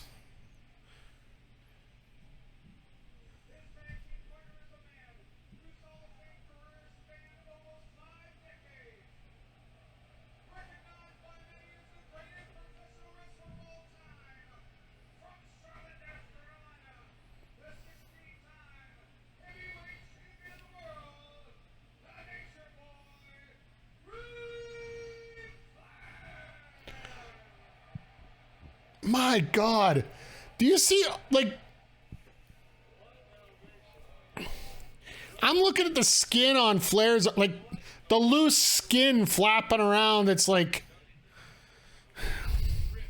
ew. Ew. Like, don't be out here. Like I said, I paid $30 to see some good wrestling, not to see this match.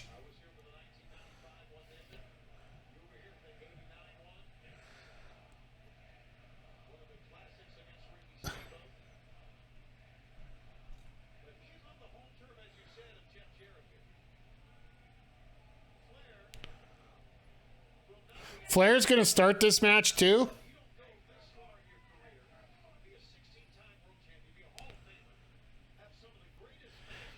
I know it's not about Charlotte, but she should be out. JJ, we talked about it earlier tonight when we were talking about the setup to the show, whether she's going to be there. I got a feeling that Karen's going to interfere in the match and Charlotte's going to show up to just do a spot to get rid of Karen. And that'll be it for that. I don't think... I just have a hunch that that's what's going to happen. There's the bell.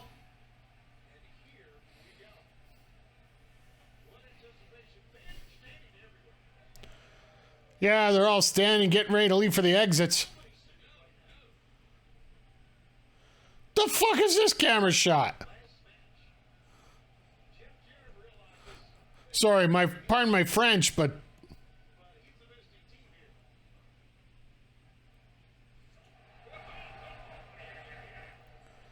all right, well, Flair didn't have to do much there, just a good slap.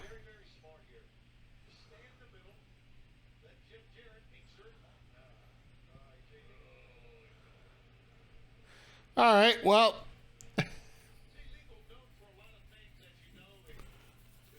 this is gonna, yeah, this is how you drag.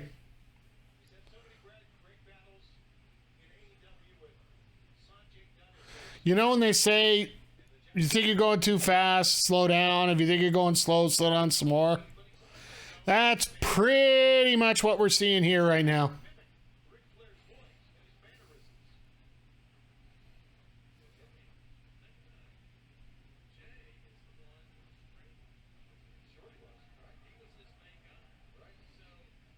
Lethal's trying to talk and Flair's just like, nope.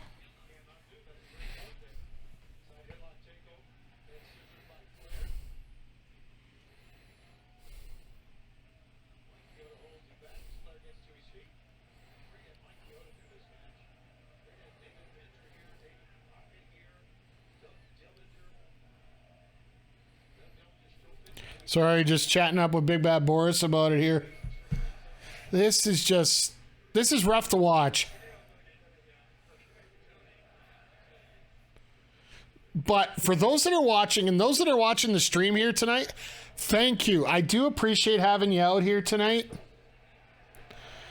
It is it's been a really good card for an exhibition card where basically it's a glorified house show for so many promotions here. Like you had the Briscoes and the Von Erichs show up.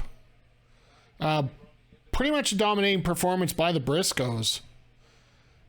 We already talked about the women's title match where Rachel unfortunately got an ankle injury there, and it carried out to a decent match. I'm not going to say a great match, but a decent match.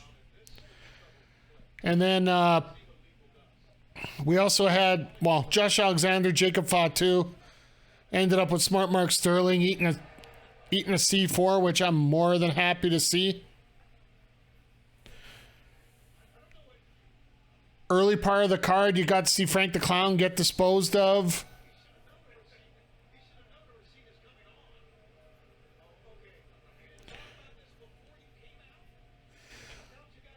This has got to be the slowest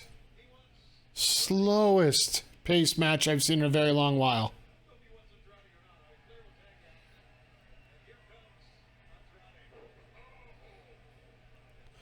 Yeah, now the pace of the match will pick up quite a bit.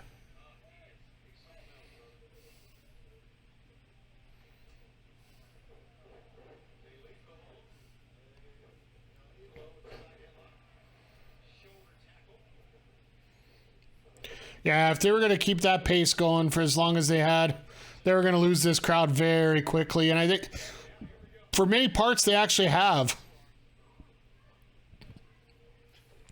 Like, it's great to see a nice motivational spot, or a reminiscing spot with Flair, but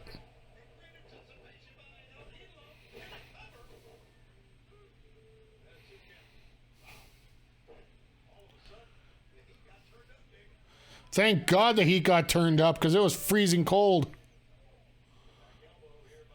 But I will say I did lose a bet because when I got up to go, I had to get away for about 30 seconds. I was turning the oven on because I was getting ready to cook my supper tonight, and I thought by the time it would preheat, the match would be over. But we're going to get about 5 minutes of this Andrade getting beaten up. You're going to get the hot tag, the Flair. Flair's going to run roughshod and then, walk roughshod. Then hit the figure four on somebody. Unless we're going to get the Charlotte spot that I mentioned earlier, where Karen gets involved and Charlotte chases her off.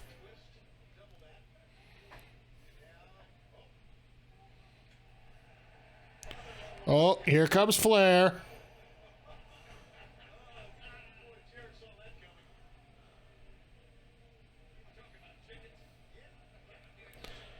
Oh my. So, you find it funny that they got no third tonight for commentary on the main event. They've had a third on every other match. Do you have a feeling that no other play-by-play guy wanted to have a part of this? Just because of the stink that this match is probably going to have?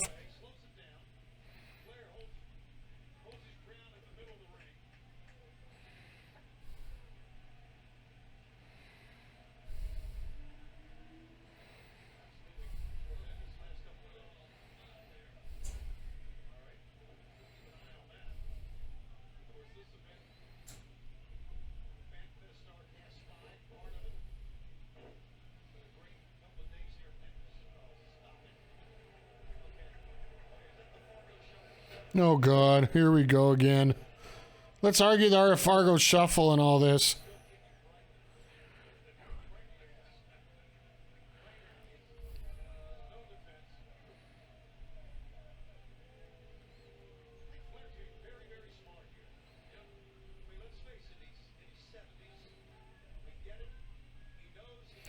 Wonder how many of the wrestlers have already left the building for this show here tonight just because of this.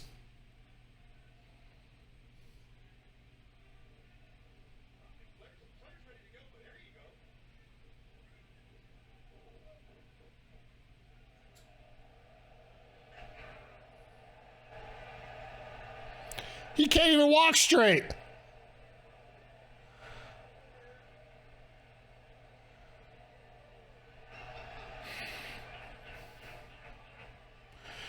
Oh, this is rough. This is rough.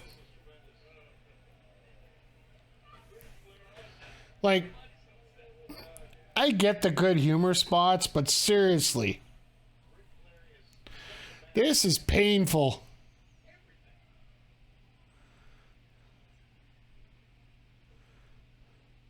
You know what? I'm going to give credit to Jarrett and to Lethal for the fact that they agreed to do this. For the mere fact that they're calling in like probably 6 or 7 favors out of this.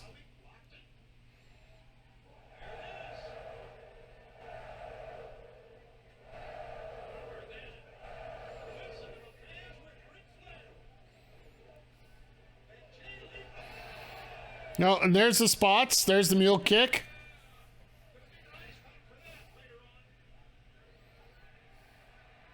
And cameraman missed that. All right, watch Flair dive. Watch Flair dive. Watch Flair dive.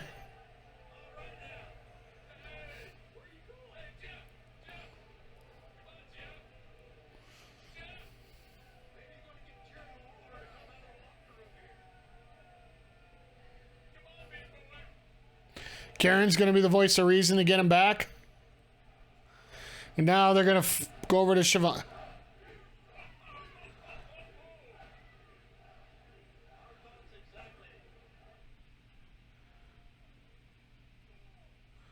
Well, at least Kyoto's got his countdown, right?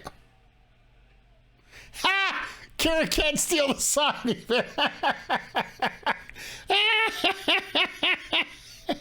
Ah, nice try, Karen.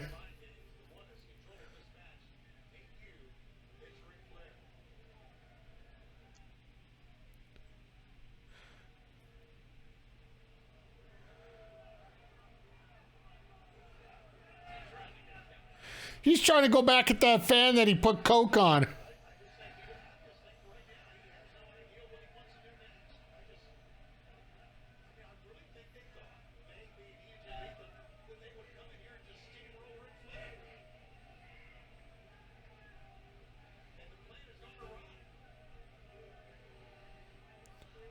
Is it like, is he legit leaving?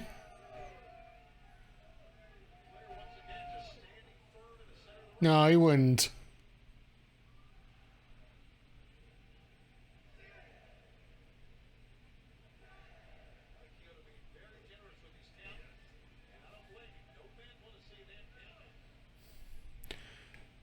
No, fans just want to see this be done.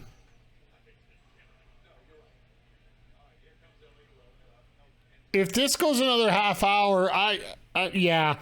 Ow.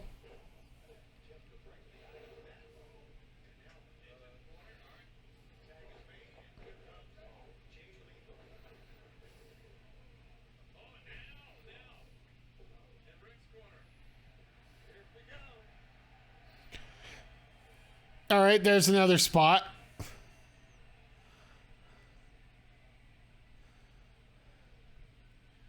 Oh, there was a tag. Okay. Flair slowly getting in the ring.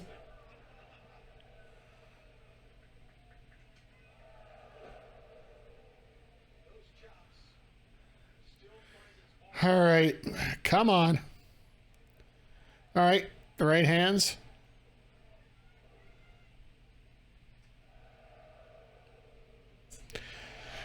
All right. Keep going. Come on. Flair's got to be gassed here sooner than later.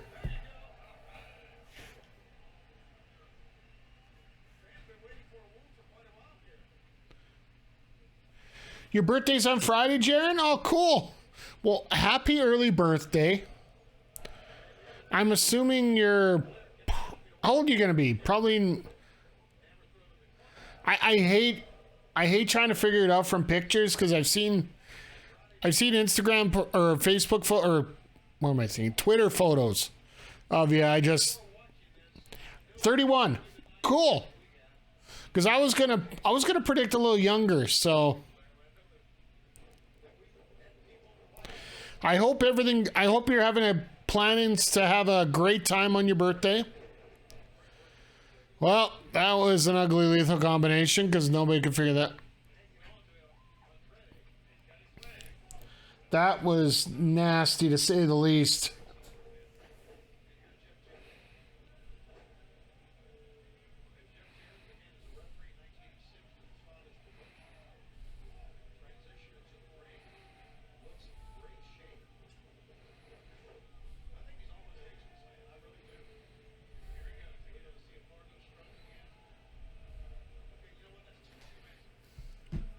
But either way, regardless, I hope you have a very happy birthday.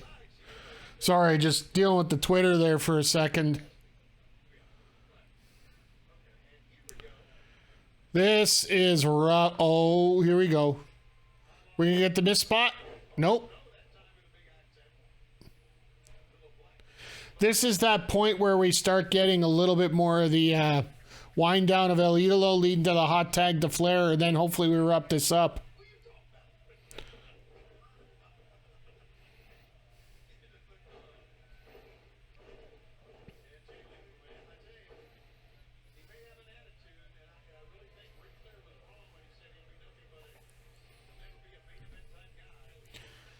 Oh, Lethal definitely should be a main event type guy, but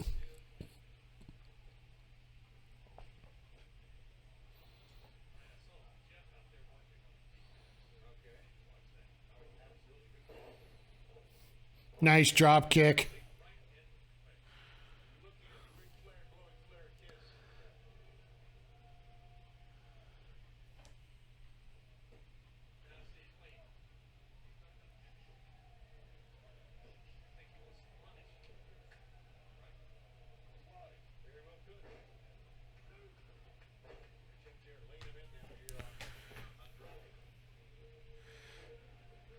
I love how Idolo actually instinctively puts his hands up, but he doesn't have any reaction on him. That's the way it should be when you're a fighter. Oh, that hurt. Right on the face of Jarrett. You know, it's a great main event when the entire crowd is just sitting on their hands the entire time.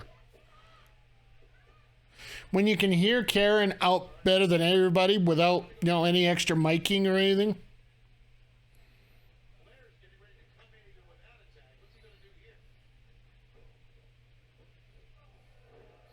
Oh, God. This is... The fuck? I'm sorry, guys. I try to be as positive as I can, but... Ric Flair knew that move was coming.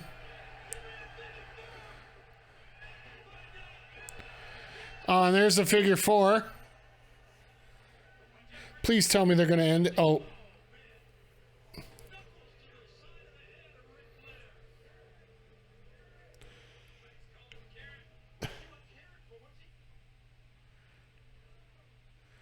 A shoe? Really?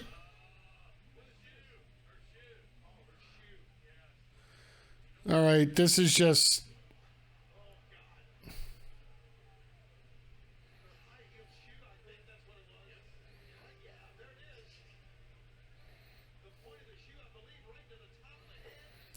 This is... Yeah.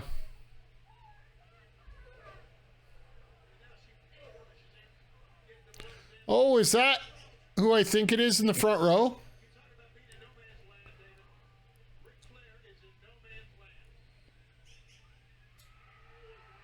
Yep, there she is.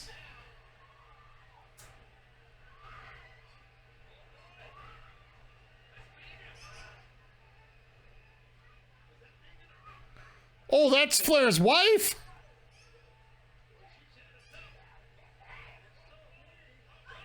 All right, well, I guess we're not getting Charlotte tonight. We'll get Flair number 4, Flair wife number 4 probably.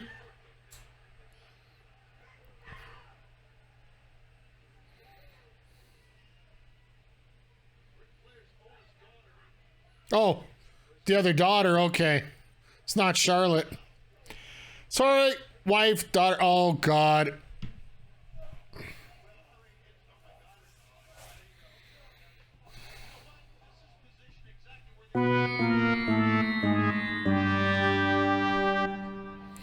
The blood. The blood. The fuck.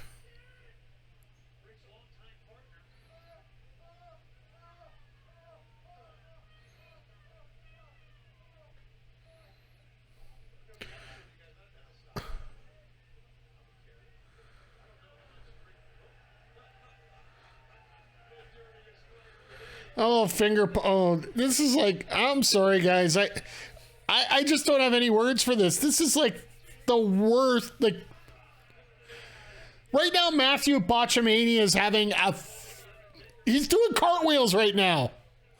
Because there is so much that he's going to have to include in his clips here. He can just basically play the whole match. Like, this is like, all right, this is where we're going to end it.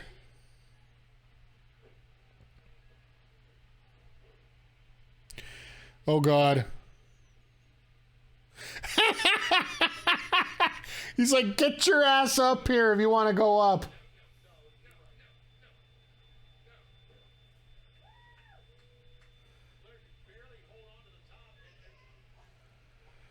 Oh, God. Like, why are you doing this, guys? Seriously. Yeah, it was his other daughter, his oldest one. Which is appropriate. Well, I think that's the first time Flair's taken a back bump in a while. He usually takes it on the side, but this one was literally on his back. That was Conrad's wife, by the way, who is Flair's is one of the Flair daughters, so. Oh, we know he couldn't have. I don't think he remembers where he is right now.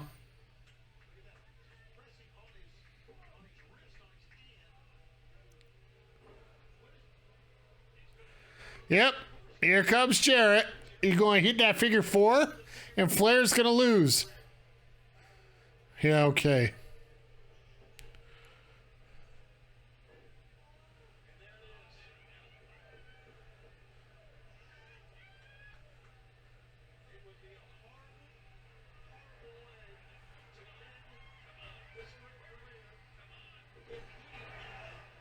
Well, Elidolo found. Gotta give full credit to Elidolo on that one, Andrade. He found a way to hit that spot perfectly.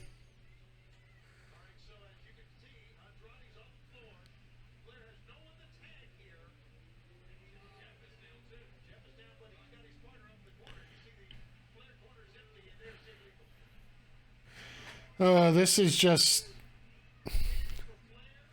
Flair bleeding. Can't do anything.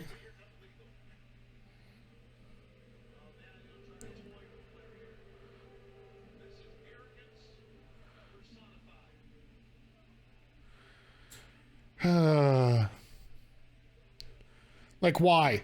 Just why?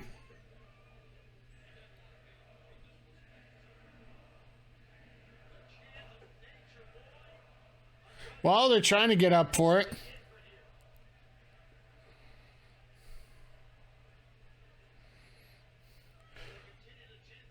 Lethal going for that elbow.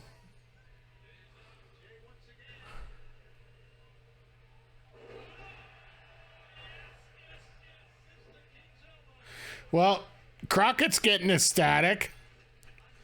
Shivani's just trying to get himself through this match.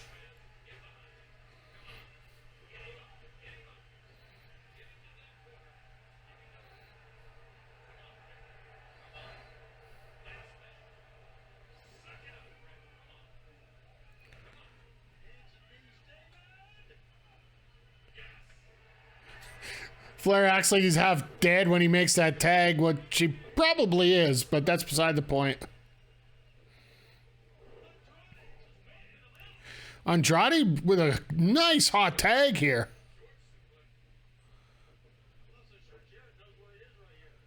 Well, that wouldn't surprise me either. I know he's sober now, but still.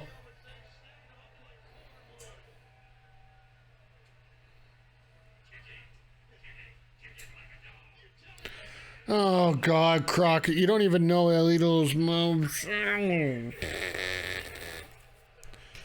This is just... It's like, shut up, Crockett. Conrad bought you out for a oh, my God, Lethal. Lethal went for a fly there, not just a dive. My God.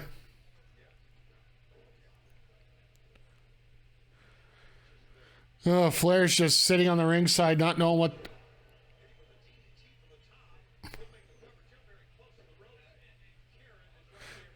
Karen's got the rope save. Lethal's got the body save.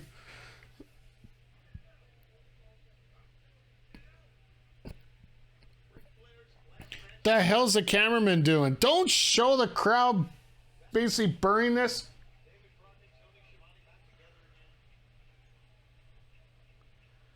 Ha! Shout out to Lenny Leonard. If it's all the same, I just remember the day Rick bought 19-year-old Lenny his first kamikaze at a hotel bar in LaGuardia in 91.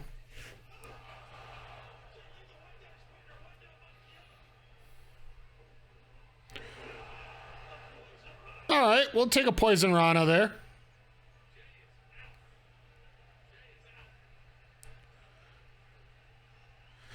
Now here's the point where, like, Flair's even supposed to stand up to take the tag. You know that's not happening.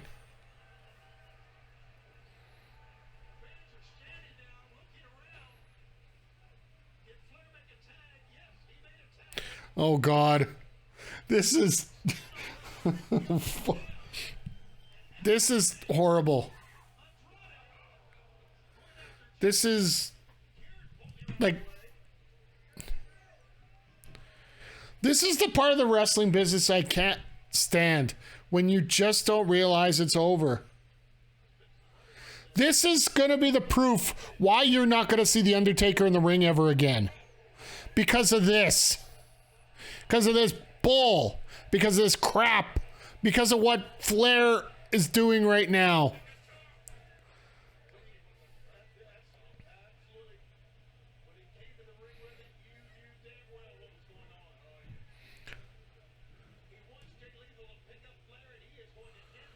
Well, Lethal's going to eat a guitar in a minute here.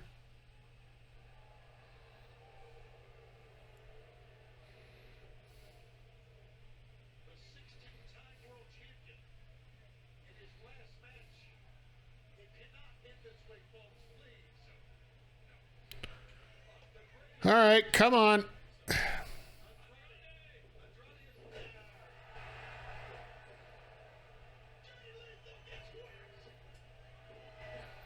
Nice super kick by El Idolo.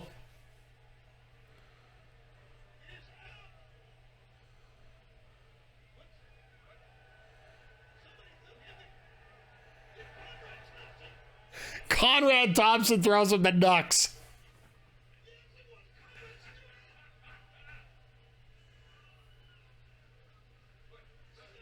Flair can't even get up. Don't bother. He can't even know. He doesn't even know where he is. He can't even get up. Oh my God, this is like...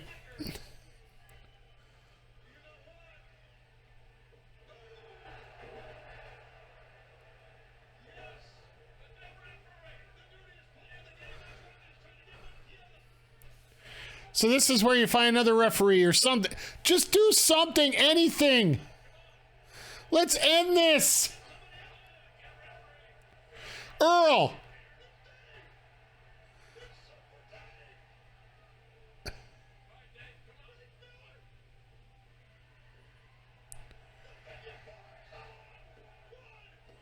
And Flair's shoulders down too.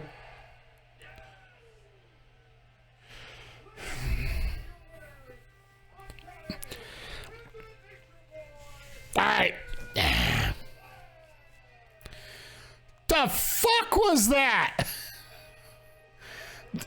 I think we all were aware about how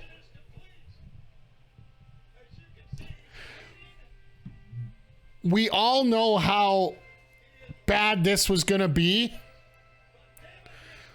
This even surpassed my expectations. Like, this is...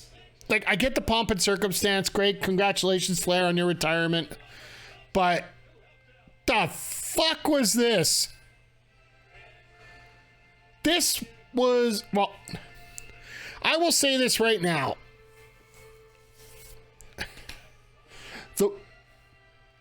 Since I've been covering wrestling in 2015, I said for the longest time that the glove on the pole match was the worst match I've ever seen. We have officially topped that. Now the glove on the pole goes to the worst match I've ever seen live. Now this has to be the worst piece of crap I have ever seen in my life.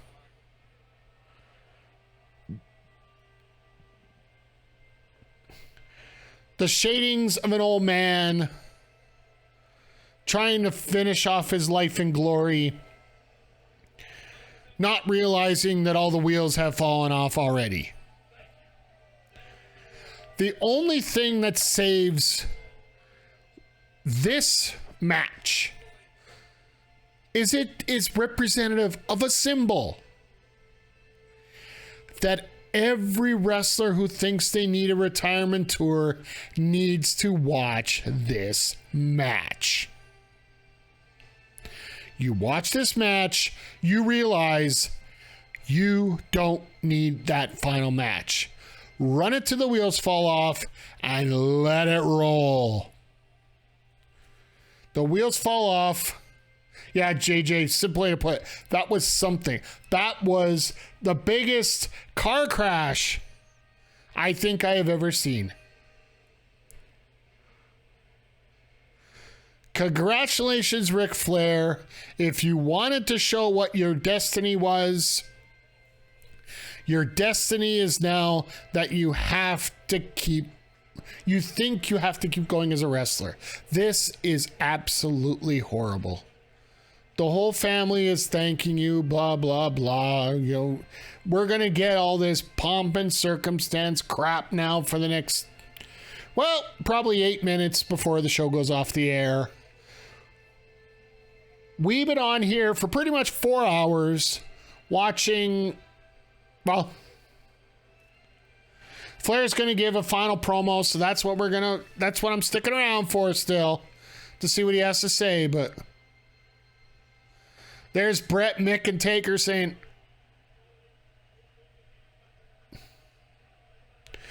Taker saying, you're done now. I don't want to see you in the ring ever again.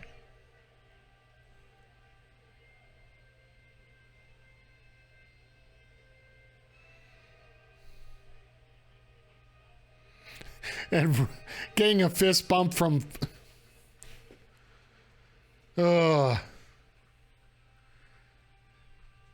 Taker's like, yeah, you're done. Don't ever do it again, or I'm going to come out here and beat your ass.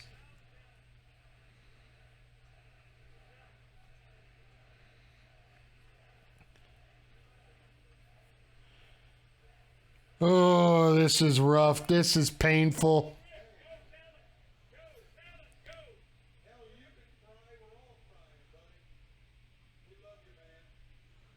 Conrad's like, you love that background. Conrad's like, talent, go, talent, go. It's because they're running out of time. I first sold this microphone for you in 1983. We've had some great moments. This is one we will never, ever forget. Unfortunately, this will be one that we will never forget. Ever. You are the greatest professional wrestler ever, and I'm honored to be standing next to you. And you can bleed all over me, I don't give a damn. Ric Flair, we love you, buddy.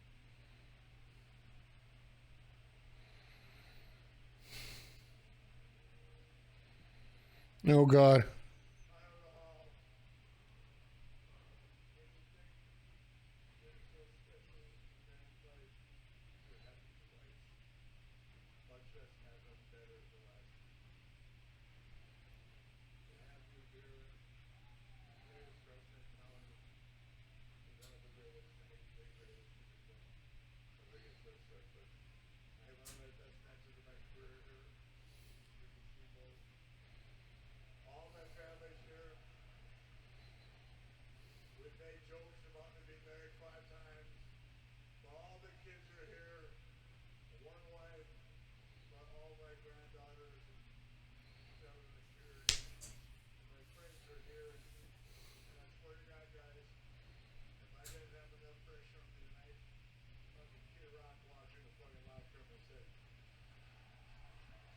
he said to me, I got a night off. How about entertaining me?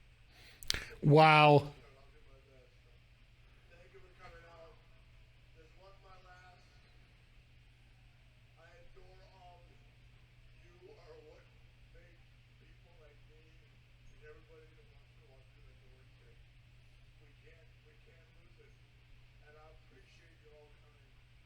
I hope I didn't let you down. I don't remember half of it, but He says he doesn't even remember half the match. my family, my friends, Like, everything you hear about me is true. I'm going downtown with Kid Rock tonight. How about that shit? Come on. all right. There's nothing more that I can say. Ric Flair, the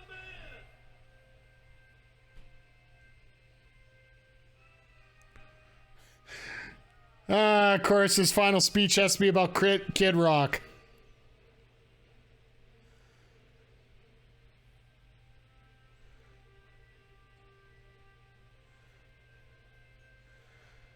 Oh my, this was...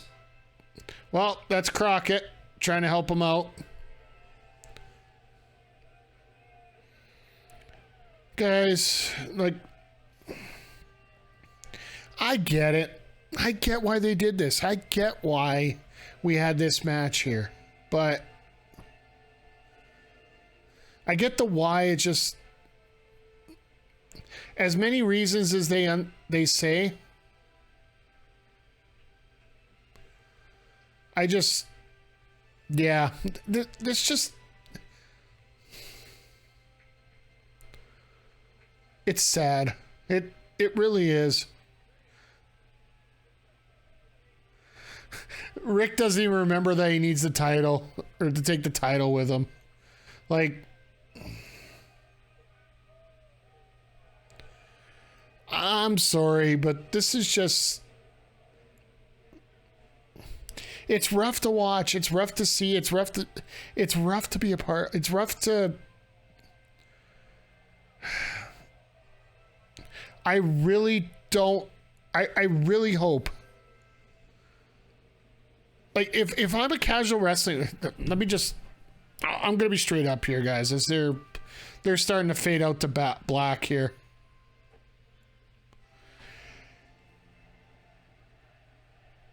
Yeah, they got a closing montage. All right, let me just throw this out here. Now, this show, okay, you know what? The whole card was great. Like, this was an example of good wrestling when all the promotions decide to get together and have a great card. This is something you'll see during Mania week on the norm. The indie shows getting together, putting on super cards and whatnot. That's great.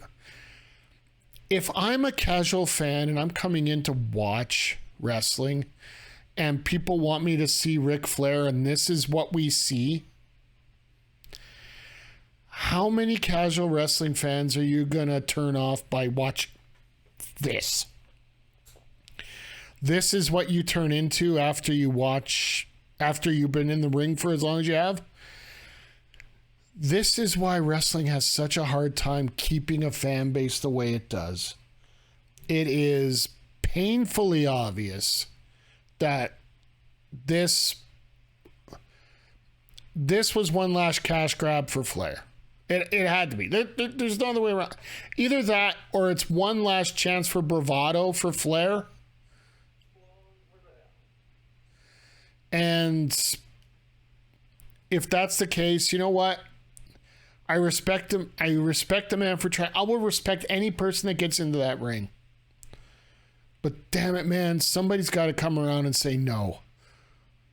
I want to applaud all the promotions that originally said to Flair, no, we're not going to help you with your final match. That we're not going to have your final match on our promotion. There is a reason why every other match had 3 color commentators. And nobody wanted to come out and call that final match with Tony and David Crockett. It's because everybody saw that and it was just... It was disgusting. Like, it was somebody that should not be out in that ring. I give him all the credit in the world. And I know that people say, you know, that's because he gets this because he has so much tenure, because he's given so much to the business. Sometimes it's better when the business just tells you to no, to stop, to be done. And that's what should have been done in this case. Because I don't want to remember Ric Flair for this. I don't want to remember Ric Flair for his run in TNA after his in-ring run in TNA after he lost to Michaels at WrestleMania. I don't want to remember Ric Flair when his body's deteriorating the way it is now. I want to remember Ric Flair for what he was doing in the 80s. I want to remember Ric Flair for what he did in the 90s. I even want to remember Ric Flair for what he's doing in the 2000s. I don't want to remember him for what it is. And yeah, JJ has it perfectly in the chat here. Some people will turn around and come at me saying that I'm just being negative about this. And you know what? You're right. I'll personally admit I am absolutely negative about this match. Because this did not need to happen. You can have a ceremony to Ric Flair. You can have him come out and do a spot in a main event when something happens like this. Like have El Idolo take on take on Jay Lethal or something, or have a championship out there. Tony Khan would honestly give you a championship for El Idolo to gain out there. That North Atlantic Championship. You could have that there. There's kind of legacy in there having the North Atlantic Championship there. You could have had that match, have Ric Flair come out and do a spot to help El Idolo win the championship while he's in his corner. But having him in a match like this, having him look in the condition that he is, just... I honestly don't want to think of Ric Flair like that. I honestly want to think of Ric Flair in as positive of a mind frame and a body set than what we saw before. Like, you know what? I'm going to give a shout out to Lenny Leonard once again. He had it perfect here, and it goes down to somebody in the crowd. Right now, Bret Hart should get on the phone to Bill Goldberg and say thank you, because Bret Hart's final match was not anything like what we saw tonight. I don't know if you could put it any better. Ric Flair did not need this for his legacy, and it tarnishes what otherwise was an amazing card otherwise.